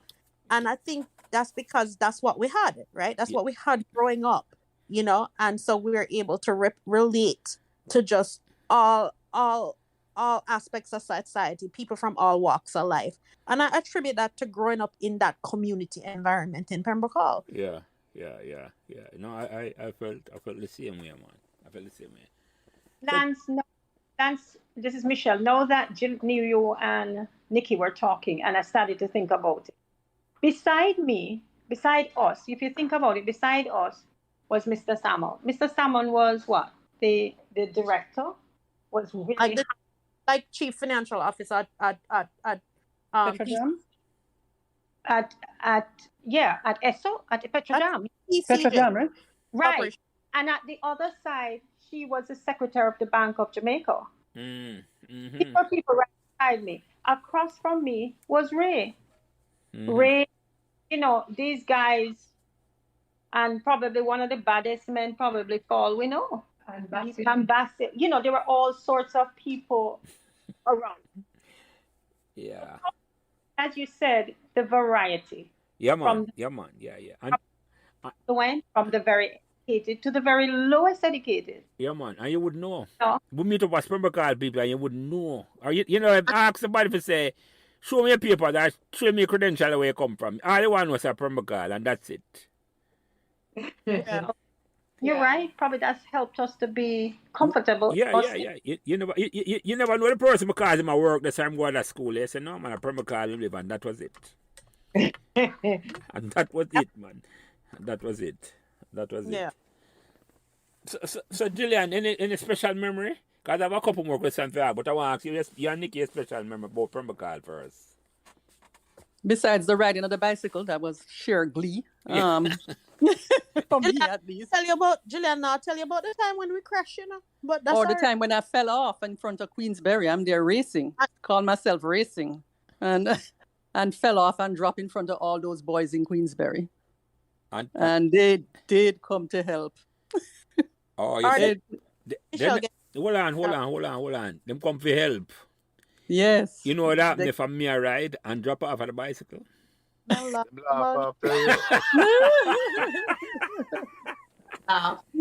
Exactly. That's the difference. That's exactly. You understand, Andre? Yes. I am subject to that.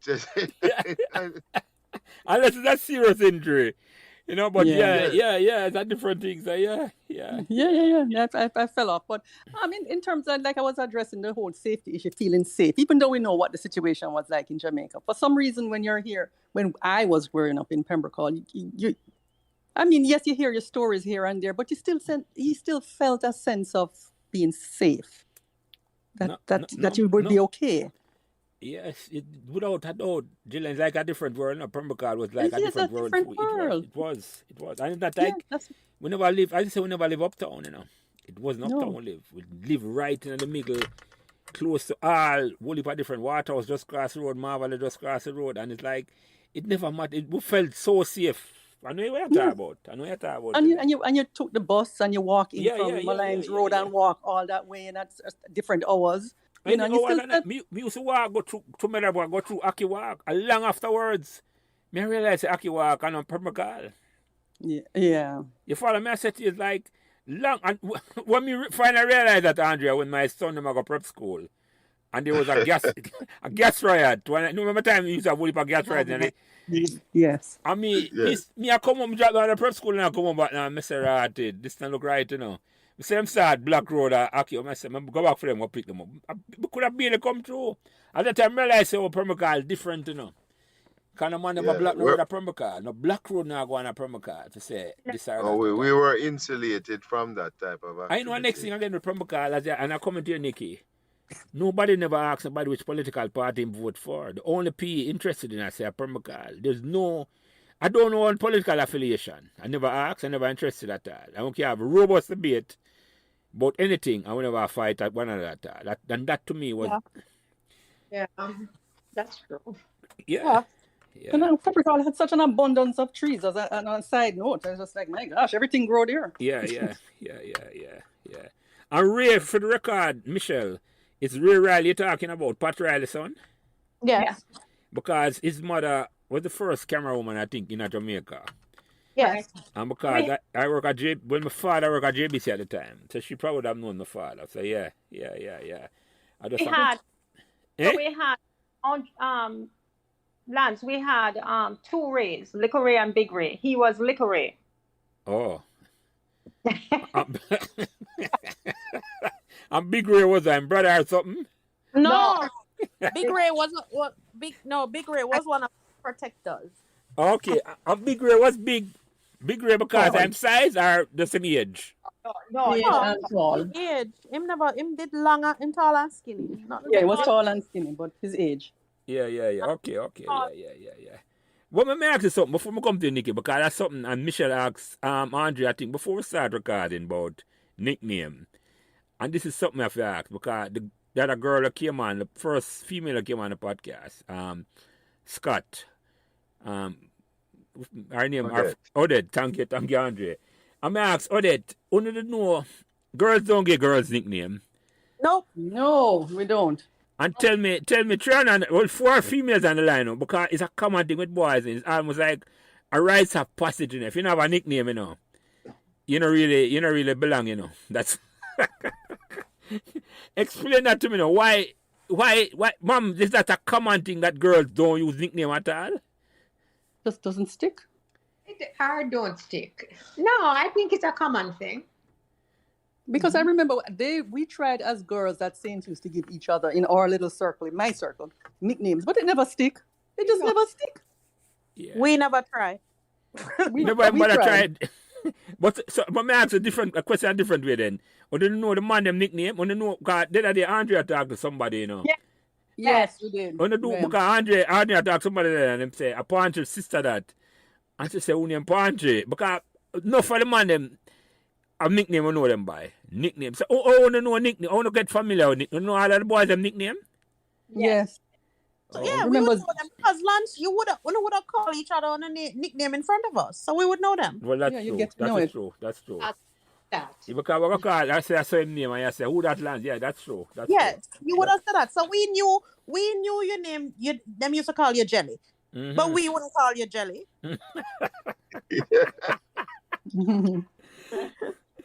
That's true. I'm not... In fact, when you introduce yourself to us, you introduced yourself as Lance. Yeah. Right, But that's that's how we another knew thing. you. No, that's another thing we talk about again, you know. When a man is going to introduce himself to a woman, you know, or a girl, you introducing her as a nickname. No. No. No. Yeah, because you know what? It's Team Juvenile, you know. If now come introduce himself and say, yeah, I read this, you know. No. Correct. Those are common name, Gillian, what wrong with you? The color, trust me, in 40 years, anything at all, it's some trust. But so, Nikki, what was your most special memory of Pembroke? For me, I think when I think of Pembroke, I remember the people. And you made a comment. You made a comment earlier in the discussion, the fact that we can remember these names 40 years later, and it's because you remember the people. You know, I don't remember. I can't think of. I mean, I've told you, you've heard some little, funny things that have happened to us growing up. But for me, the things that stick out are just the people. I can name the boys on the street. You know what I mean? Michelle talk about Anthony and Big Ray and Gladdy and all of them. We haven't seen them since we left. But that is who you remember. You remember Mr. Salmon and Miss Dacus and Grands and Mr. Whittle and the Rileys. You know what I mean? You remember them all. But it's just the people because them had such a there was such a big part of your life, you know. Yeah. So for me, when I think about Pembroke, I think about the people. Yeah, it was a special guy. I just say the people made the community. It wasn't say it was building. I just the people. Yeah, it's the people. Yeah, the people around. Yeah. Like I thought with here talking, Michelle, and you remember the time that Sam tell us when he went to the dentist? We all remember that story, don't it? And the dentist pull out him teeth. I mean, just the stories, Lance. I mean, that is a story that is 40 years old. I can still remember it. Remember it? Yeah. You know, because there were not only the community and people, but there were such good times. We had good laughs. There were things we would laugh about, and just really good memories. And that is what I remember the people. All right. Let me ask you a question, and all four now, I will answer this. I can answer this.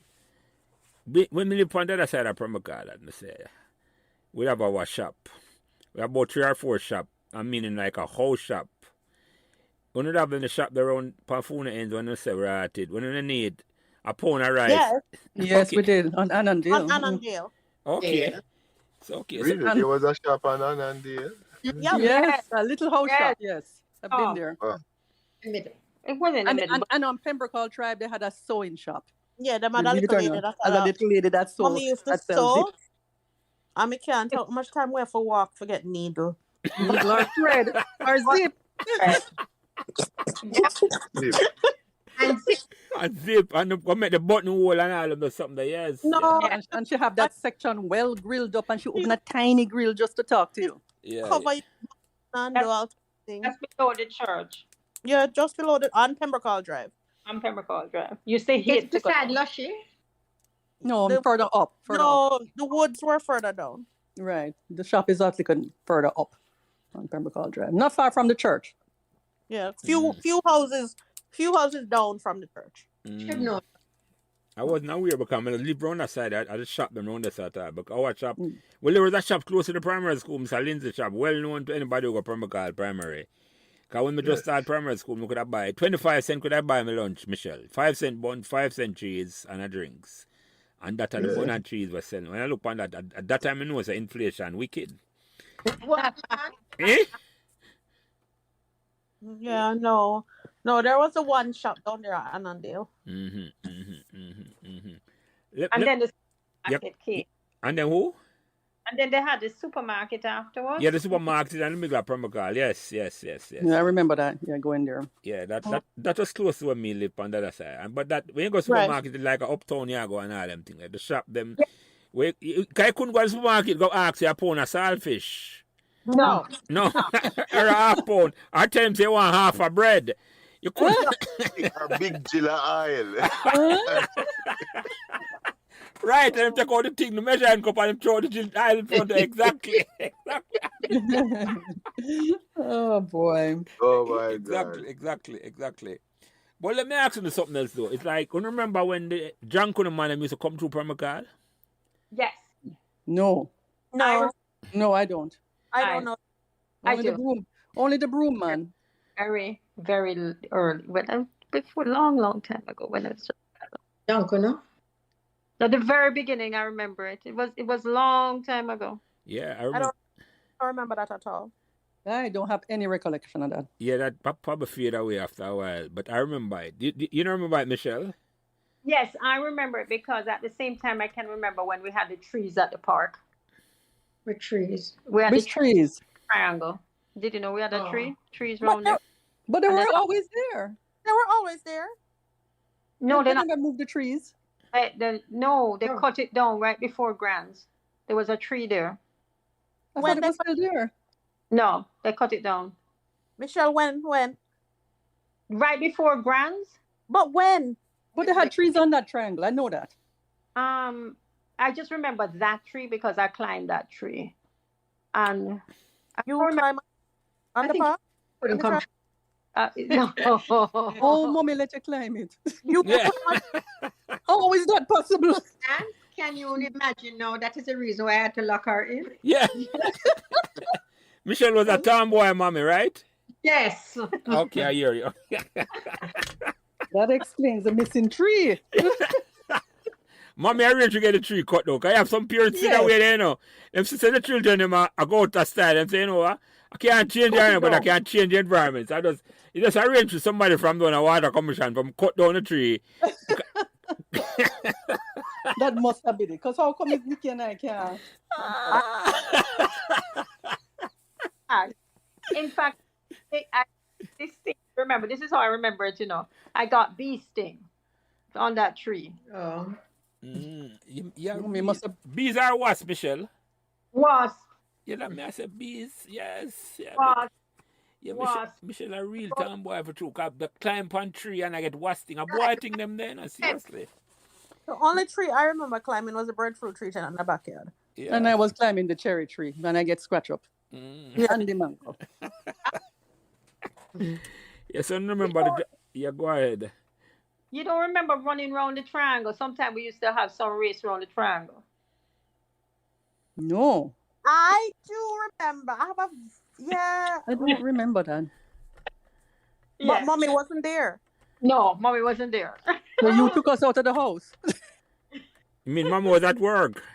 I don't remember where mommy was, but we didn't like to run. So we follow you. Investigate us. Oh. All right, let me ask you this question about, and Mom, you can take this one first. What was Christmas like at Pembroke? Oh.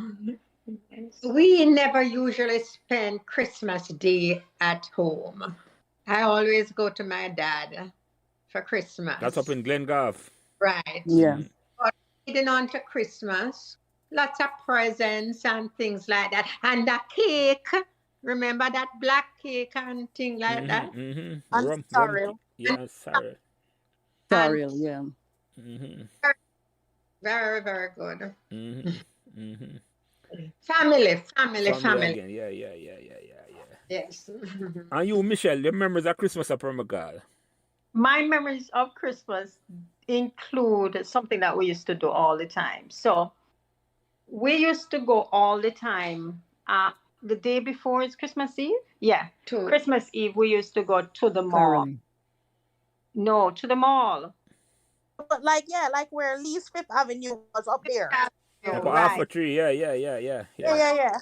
Drop us off at the about like where Red Hills Road meet up onto there and we walk all the way down, or she would drop us at, it's either one of the two, but she drop us and she leave us there and we just walk until Christmas done, Christmas Eve.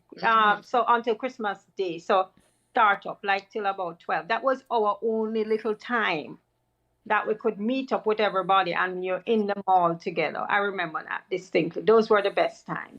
Yeah, For me, that's a regular day. You're right. Because you just walk the whole strip of Constance Road to the mall. Yes. Yeah, man. and Only Pembroke for people. Plaza, Mall, Lane. And everybody was there. Yeah. everybody. So your friends they would meet up there from school and all the way you want to know. And everybody meet up there. It was like a meeting place for everybody. I don't know what you used to do, but I know everybody, all the high school, everybody in the mall at that time. And that was before it became really unsafe, you know. Yeah, I yeah. remember one time remember they used to blow up the balloons and somebody must have decided to blow out hydrogen up in the balloon and that was the end of that. Yeah, that Really? was in the yeah, somebody lost their feet. I remember. Oh no. As a matter of fact, I didn't know. Somebody don't know that lady who lost her feet. So yeah, I know about that incident, Michelle. Yeah. Yeah. That changed the dynamic of the whole thing when somebody got injured. yeah. Because the place was so crowded. It was so Right. it was the vibes it good but then as I said, people start doing safe things and waiting him there. So yeah. Yeah, I remember that to Michelle. That's a good memory I bring up there. So that's a walk to you know live near Alpha Tree, but you just go walk through the mall. You know buy nothing, you know. No, you just mix him. Well, lads, to be honest with you, I would make one purchase, because at that time now, as a teenager now, you have a little girlfriend, so you save and you buy a little Kiku or a little Perfume, we call it kuku and a couscous attack. No man, Kiku man. It It's was for a my friend, Joke. Fabergé bag. You remember the commercial? Let me see. The same people that make Brute 33. So we go. We just peruse them all and buy a little perfume thing, and deliver. What's that one in the black and white box? Is that one? The Kiko was in a yellow container. I mean, I remember there was a whole advert, but and for the men was a fresh smell of Bruce, just right for that holiday. And come to the Fabergé, my friend. Gosh. I don't know if you remember that commercial, but Yeah, man, I just said Brute. I remember. Xanadu, I remember it's something I remember new. I remember. Get aphrodisiac, Kiko, get a golden. That was a commercial that played at Christmas. So when you go to the mall now, you have to save your little lunch money during the course of the year so that you can buy your special girl a little gift. Yeah. So Gillian, your memories of Christmas in a Pembroke? Well, what I do remember is the baking, the preparation, to get things ready, to actually do the baking. A lot of that. It's interesting. For our house, there wasn't such a big emphasis on must have the perfect Christmas tree. It was more like the family that are going to come and visit, the people that you're going to see. Yes. That was more important. I mean, you might have a tree, but it's not the same emphasis as it is here. It's more about the people who is coming for dinner, who you're going to see, who's coming by. That was more it. And like Michelle, oh goodness, just going to the mall alone and just mixing and mingling with everybody there. I mean, you leave them like you said, Lance, without needing to buy anything. You just want to go and walk through there. Just see people, just see the people. That was more important. And then, of course, Christmas time, you also have, the different parties you attend. Again, another social thing going on there. So that's always good too. And you, Nikki, any special memories of Christmas and Pembroke? So for me, Christmas, everything, just piggybacking on everything Michelle and Gillian said. But in addition to that, for me, I remember the food, right? It's a lot about the social aspect of it, and a big part of that is the food, right? And so with that, that is something that we have tried to continue as a family. Like even though we live in separate places, for us Christmas is still a really, really special time, and it's all about family. So even today we still continue those traditions around social gatherings and making sure that no matter where we are in the world, that Christmas is that time of year that we prioritize getting together. And we continue that up until, I mean, mommy had Christmas breakfast, and that involved, fried dumpling and ackee and saltfish and liver and callaloo and breadfruit. All of that All the still. traditional food, yeah. All of that still, because it is so important for us to gather around Christmas and to just celebrate with each other in our traditional ways. And so for me, a big part of Christmas is that, and I remember that about Pembroke around the food and the festivities and the social gatherings. Yeah, I remember them too. The cereal and the cake and just all of it. Yeah. Yeah. I mean, at one time, I think even in Christmas time, I remember caroling. I mean, that was a thing to do too with the young people. They go out with the people from the church and they carol. Oh yes, I sing Christmas carol. Yes. Yeah, and I know that's probably not a big thing here now, or probably that definitely has changed in Jamaica, but that was a thing to do. Even the community setup here different. It's a different thing completely, man. I maybe I take it for granted, but maybe Pembroke was just uniquely different, because I can't think I grew up in another place to give the sense of community Pembroke gave us. And I don't know. Somebody else would have to tell me. I can't think that growing up in Meadowbrook, you'd have the same thing, or Heavendale. I just don't know. And those communities were larger, so people didn't have that knowledge of each other. Like most families didn't know each other, in Heavendale or Meadowbrook.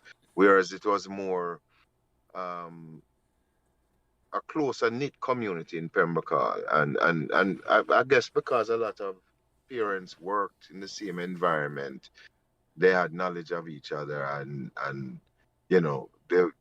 so it fostered that closer relationship. And then of course the ball or the sports and the school within the community.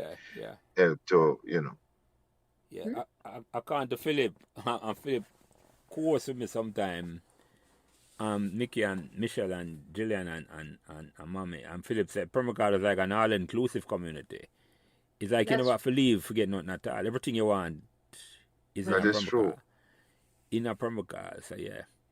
And he had a whole heap of sisters too. He had a whole so I'm not here for sure, but he had a whole heap of sisters. So he might understand the girls part. A whole heap of sisters, but kind of different because it was both male and female. Both male and female from female. Then 2 doors below me, or about 3 doors below me. Philip Enne, yeah. When I'm sister went to Merle Grove, one went to Pembroke, so yeah. Is it, hold a minute, is it Philip? Is that related to Miss Henny? Yeah, you know him? I don't know. We had a Miss Henny, so I don't know if it's the same family. No, but I don't think it is. But I know that there's a Michelle Henny. Is that his brother, her brother? Yeah, man, Michelle brother. Yes. Oh, okay. I know Michelle very well. Michelle. Oh, okay. I know the Hennys. Yeah, man. Yeah. You probably don't know Michelle well. Yeah. You know my dad. Michelle younger brother. Dad. Yeah. Michelle and we are the same age group. So yes. Michelle and I went to Pembroke. Well, she went to Merle Grove. Yes. Yeah. Merle. Yeah.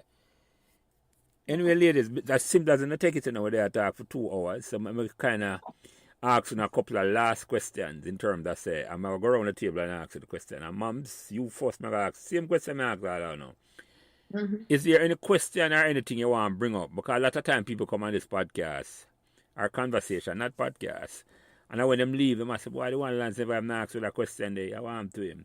So I give you the floor now to say, is there anything you want to talk about where you think I could ask, where I didn't ask?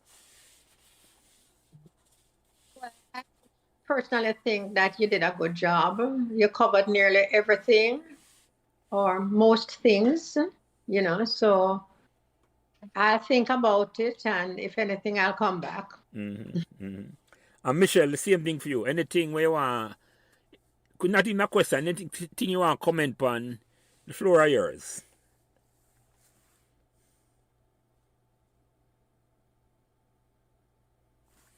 Should hear? Or should I think about it? You're thinking. Yeah, I hear the wheels turning, man. Andre, I wish we were seeing each other face to face. But I do wish somewhat we had the forum that all children could meet each other. That I wish with all my heart. I think that is what I would have loved, All children. some forum where we all, all our kids could meet each other and know each other.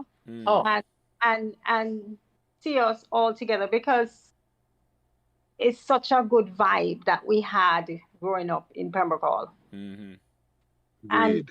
I don't think they would ever see it unless we are all together.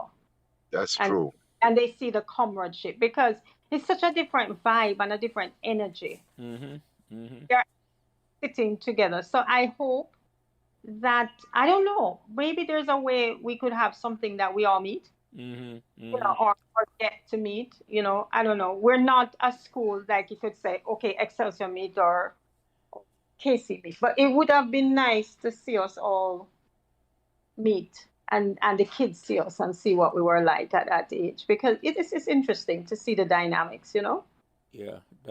Michelle, to that point, there used to be an annual Pembroke reunion in the New York area.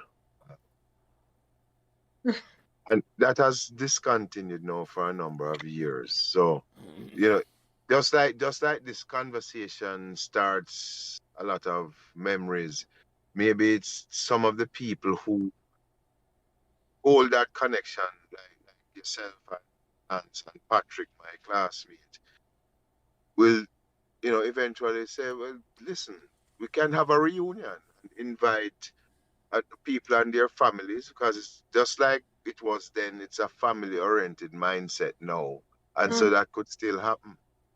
And to that point, Michelle, it doesn't have to be one big reunion, it could be a number of different reunions where you just meet up with the people. Yeah, but it would be nice. It would.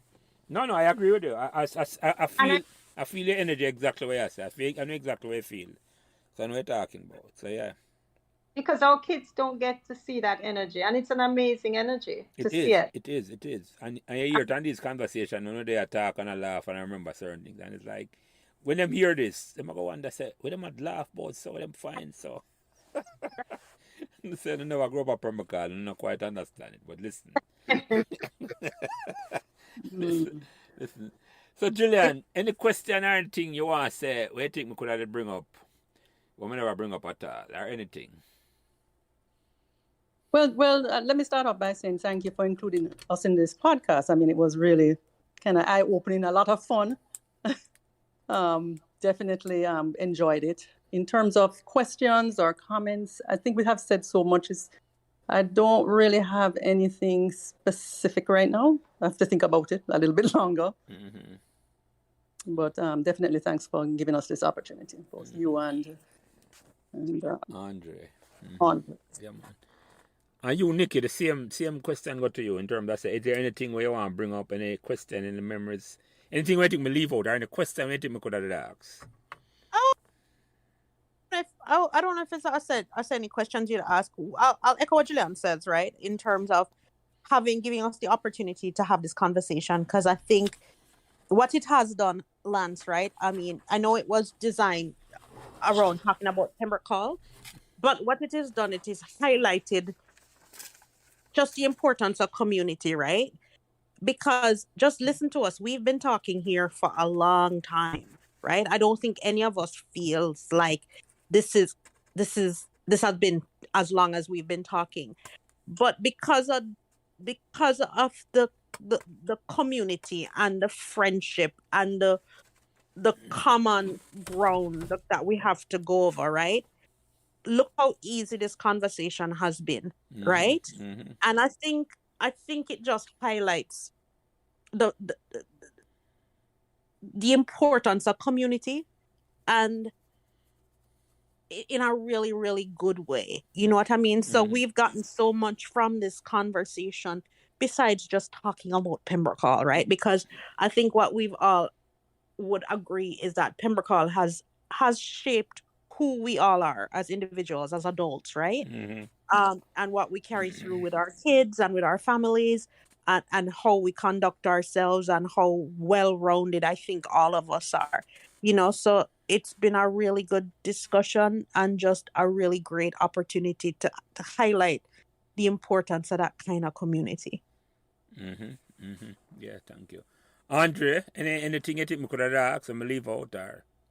Well, I want to, before even saying that, I want to piggyback on what the lady said, because the first conversation that you had with Richard Nathan, I was sold, I was intrigued, and you have invited me to co-host, and this is, I think, the fourth occasion. So I have to say a huge thank you for that, because today illustrates to me that here it is, I feel like I have 3 new sisters and a new mom, right?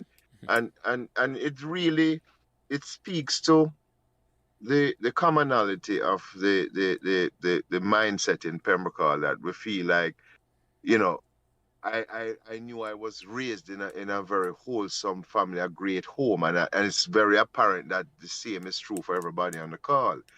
And you know, just listening to the experiences, you know, we have now extended the family, because Lance, you and I didn't know each other, but your brother was my classmate from the 4th grade, right? And you and my cousins are friends, you know, but because of Pembroke, the age difference, you know, if you're a year or 2 younger, you would probably know the sibling and not the person, yeah.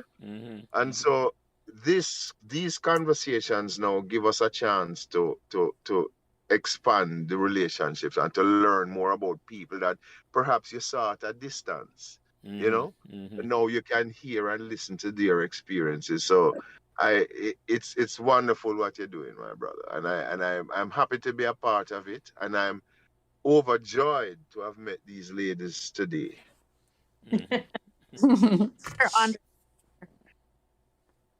Yeah, go ahead. Who that was, Mommy?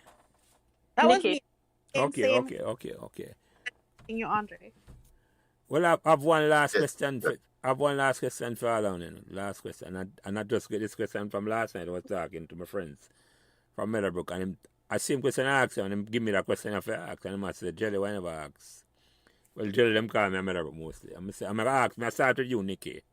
I'm going to go the other way this time. Hey, you first. Eh? She should get that first place. I'm going the other way with the question. That Mommy can get a chance to think about the question. You know, Lance, you know how rare it is that I go first, because I always love. Well, you know, Lance, you have to switch it up, you know. You know, you have to switch it up. And then Lance, I will always be in the middle. Yeah. I never go on the end. I never go first. How fair is that? Gillian, that's like me. I'm the middle boy. I have that same. We're always in the middle. We don't get to go first, or we don't get to go last. Yeah. You have a choice. Yeah, so you first, Nikki. How does it make you feel? I bring up back them Pembroke memories after 40 years.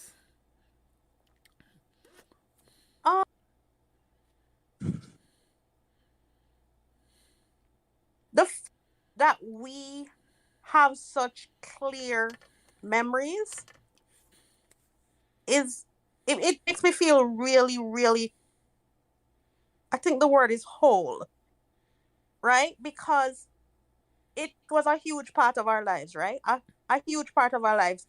Sometimes, I mean, as you move on with life, and you get older and you start families and you start making new traditions and new histories. Sometimes you don't go back and revisit these times. But I think what it has said to me is that they're always so strong in your mind anyway. You know what I mean? And to me, talking about this today, it just make you feel whole, because you realize, my goodness, all these memories, they're so far back. Like, I can remember that gate incident like it was yesterday, right? But it had a profound impact on your life and how you were raised. They've, these stories truly shape who you are. And for all of us to speak so clearly about them, it just makes it real in terms of the role it played in shaping who we are today. So it was really, really just really wholesome to be able to revisit it and speak about it and laugh about it and and and truly explore it with other people who had shared some of the same experiences. Or in the case of you and Andre, we grew up in the same community and you saw things from a different perspective. So it was great to be able to share that as well, you know?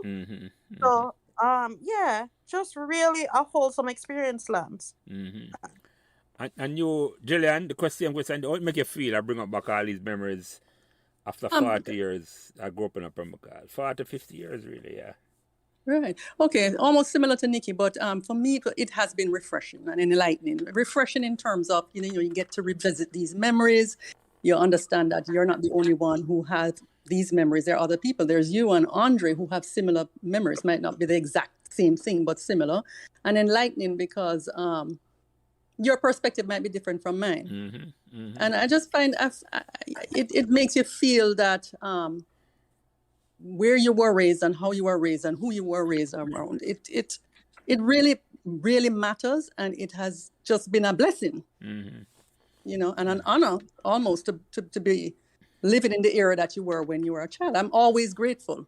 But, where I was raised, when I was raised, the part of Jamaica I was raised in Pembroke.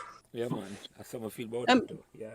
I mean, it's so many things you could do. I mean, Lance, we had parties in Pembroke and people attended. I mean, my gosh, you have the community, you have the parties, you're able to walk safely to the bus stop and all these other things. I mean, so many things you could do. So much pleasant memories, along with your neighbors. Yeah. And the different people there. So, yeah, very, very refreshing, and warm feelings for Pembroke, for sure. And Michelle, how does it make you feel? I bring up back all these memories from 40 years. I'm piggybacking on everybody, and at the same time, what came to mind, I said, what feeling, and the feeling was warmth, and warmth means comforting to me, and warmth means wholesome. Nikki put that word, and I think that word describes it, but the feeling and emotion is warmth, a lot of warmth, a lot of comfort and happiness. There's sadness, there's only happiness, but a nice mellow feeling. I appreciate it a lot. It brought back a lot of memories. It brought back how important it is for us to have well-rounded experiences.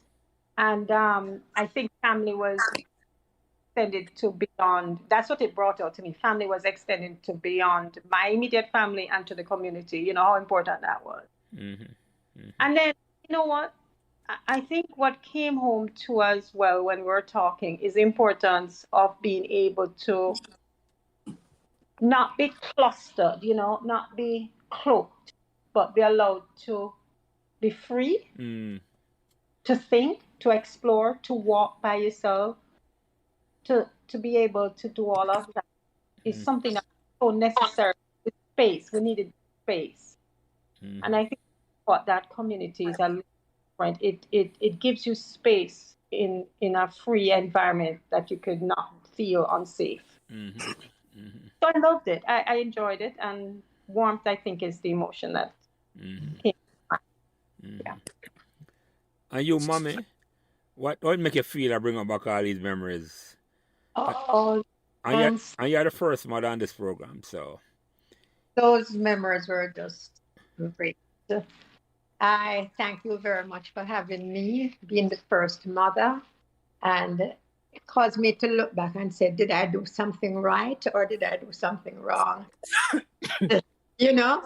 I would never change what I did. Mind you, now is a different era, differently, but I have no regrets there. And thank you so much. You too, Andre. You would have been in the same position like Lance. I feel the love, Mom. I feel the love. Provided that you come in and sit down and converse for a Yeah. while so Oh. she can vet you. Yes. Oh yes, well, my mother would not have had it any other way, so she trained me well. Hmm. Yeah. Well, Evermore. yeah, go ahead, whoever that was. Go ahead. No, that was just me again saying Okay. thank you. And I enjoyed every moment of it. Yeah, man. Appreciate that. But before, yeah, go ahead, Gillian. Lance, when you first approached me about doing this podcast, do you remember our conversation? Yes. But Lance, what are you going to say? What are you going to say? What are you going to share? What we're going to talk about, exactly. I'm saying 2 hours about this. exactly. And look at the time. Over 2 hours. Yeah. So it's a credit to both you and Andre. Yeah. If you were not so engaging, then probably it wouldn't have. No, man. Maybe it would have been a different outcome, It's a credit to all our man. All our upon this and the conversation was flow and it's fun, so. Yeah. So, but any closing remark, and Gillian, I'm going to start with you first because you are the one who instigated this. Or make sure this happens. So I change it around. No, Lance, you were the one who instigated. No. Well, you are the one that said you say, okay, well, you take my bait then. Any yeah, to the bait. Any closing remarks? The closing remarks, you're doing a good job, Lance and Andre. Keep it up. I mean, there's so much to learn, so much other people to meet. I commend you on this, and I look forward to more. And I thank you again for the opportunity, both you and Andre. And Michelle, any closing remarks? I've never been in the middle. Well, you purposely do it that way. I see the strategy. Yeah, go ahead. Andre, I think this is a good time to say, I don't remember who you are. Probably we've met someplace, but it was great, to have you here and to feel the warmth. It was great, and I guess it's a credit to Pembroke, to what Paul has made, has developed or has done to us. Yes, I appreciate that. My closing remark is basically you guys did a good job, and looking forward to more, and looking forward to hearing more, and looking forward to exploring more I guess more topics. Just looking forward to it. Okay. Yeah, man. Bye. The thing is, everybody come on have a different perspective. I hear the same story every week as a different thing completely. That's what everybody remember different. They might look on the same thing, but it's a different thing I'm saying. And that's the beauty about this conversation. And Nikki, any closing remark? Yeah, just again, I'll echo everybody's gratitude and thankfulness for this opportunity. Great discussion, great conversation, great questions, Lance, in terms of forcing us to be really thoughtful and to really dig in the vaults of our minds, right, as we think about some of the questions you posed. So a really nice job with that. It just is, again, I'm just blown away by the fact that we have not seen each other in years, but the conversations just flowed, right? There was it was like it was 40 years ago, us hanging out on the veranda chatting, right? We never skip a beat. We haven't skipped a beat, Nikki, right? About that. Like we never skip a beat at all, yeah. Exactly. And I think that is a testament to the friendship, the friendships, and it makes you appreciate them so much and realize what deep, true friendships they are. Yeah. You know what I mean? Yeah. So thank you for the thoughtfulness. Looking forward to what you're doing. I mean, this is a great idea and a great great forum to do this. Yeah, so definitely looking forward to what's next. Yeah, thank you. And Mums, as I say, any closing remark from you? Thanks again. Thanks for being that son that I had, or I never had. Andre, you too. And Thank you, Mom. I'm looking forward. Oh, your mom. He has graduated. Yes. I just want to tell you, I don't have no regrets about locking the gate.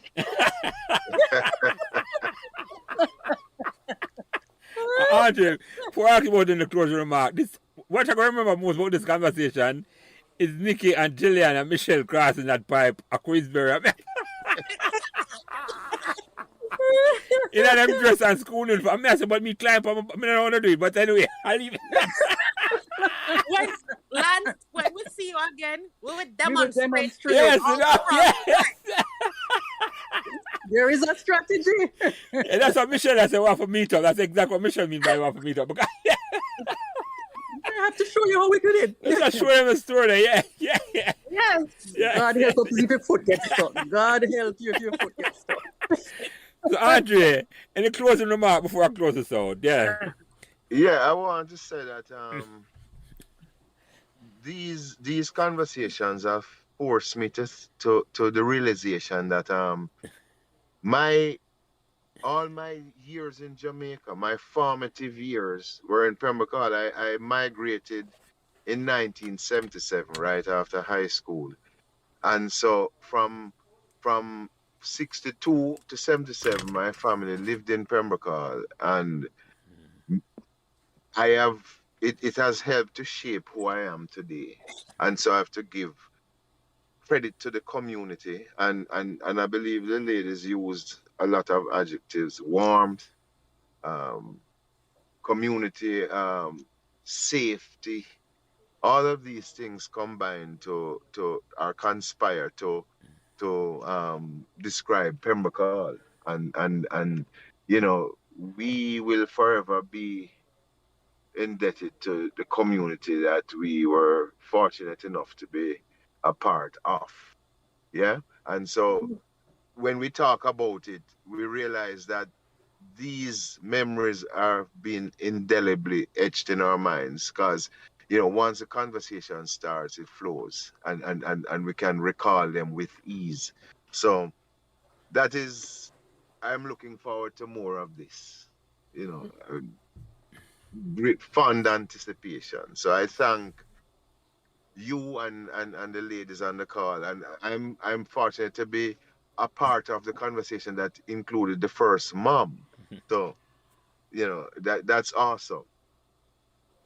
Yeah. So those are my closing remarks. Yeah, thank you, Andre. Thank you. And ladies, I'm going to call out the name. Moms.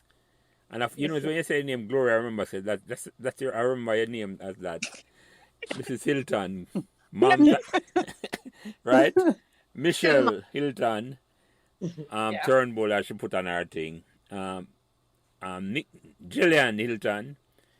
And Nicole, and forgive me, I don't remember her married name, but yeah, Nicole Hylton. Yeah. Okay. It was a real pleasure that you come and join the conversation. I particularly enjoy this, and I'm really grateful and appreciate that you decide to come on and come share the memories, and other people here now realize how easy and comfortable the conversation is. So them now have nothing to worry about. I do have not got your question, so.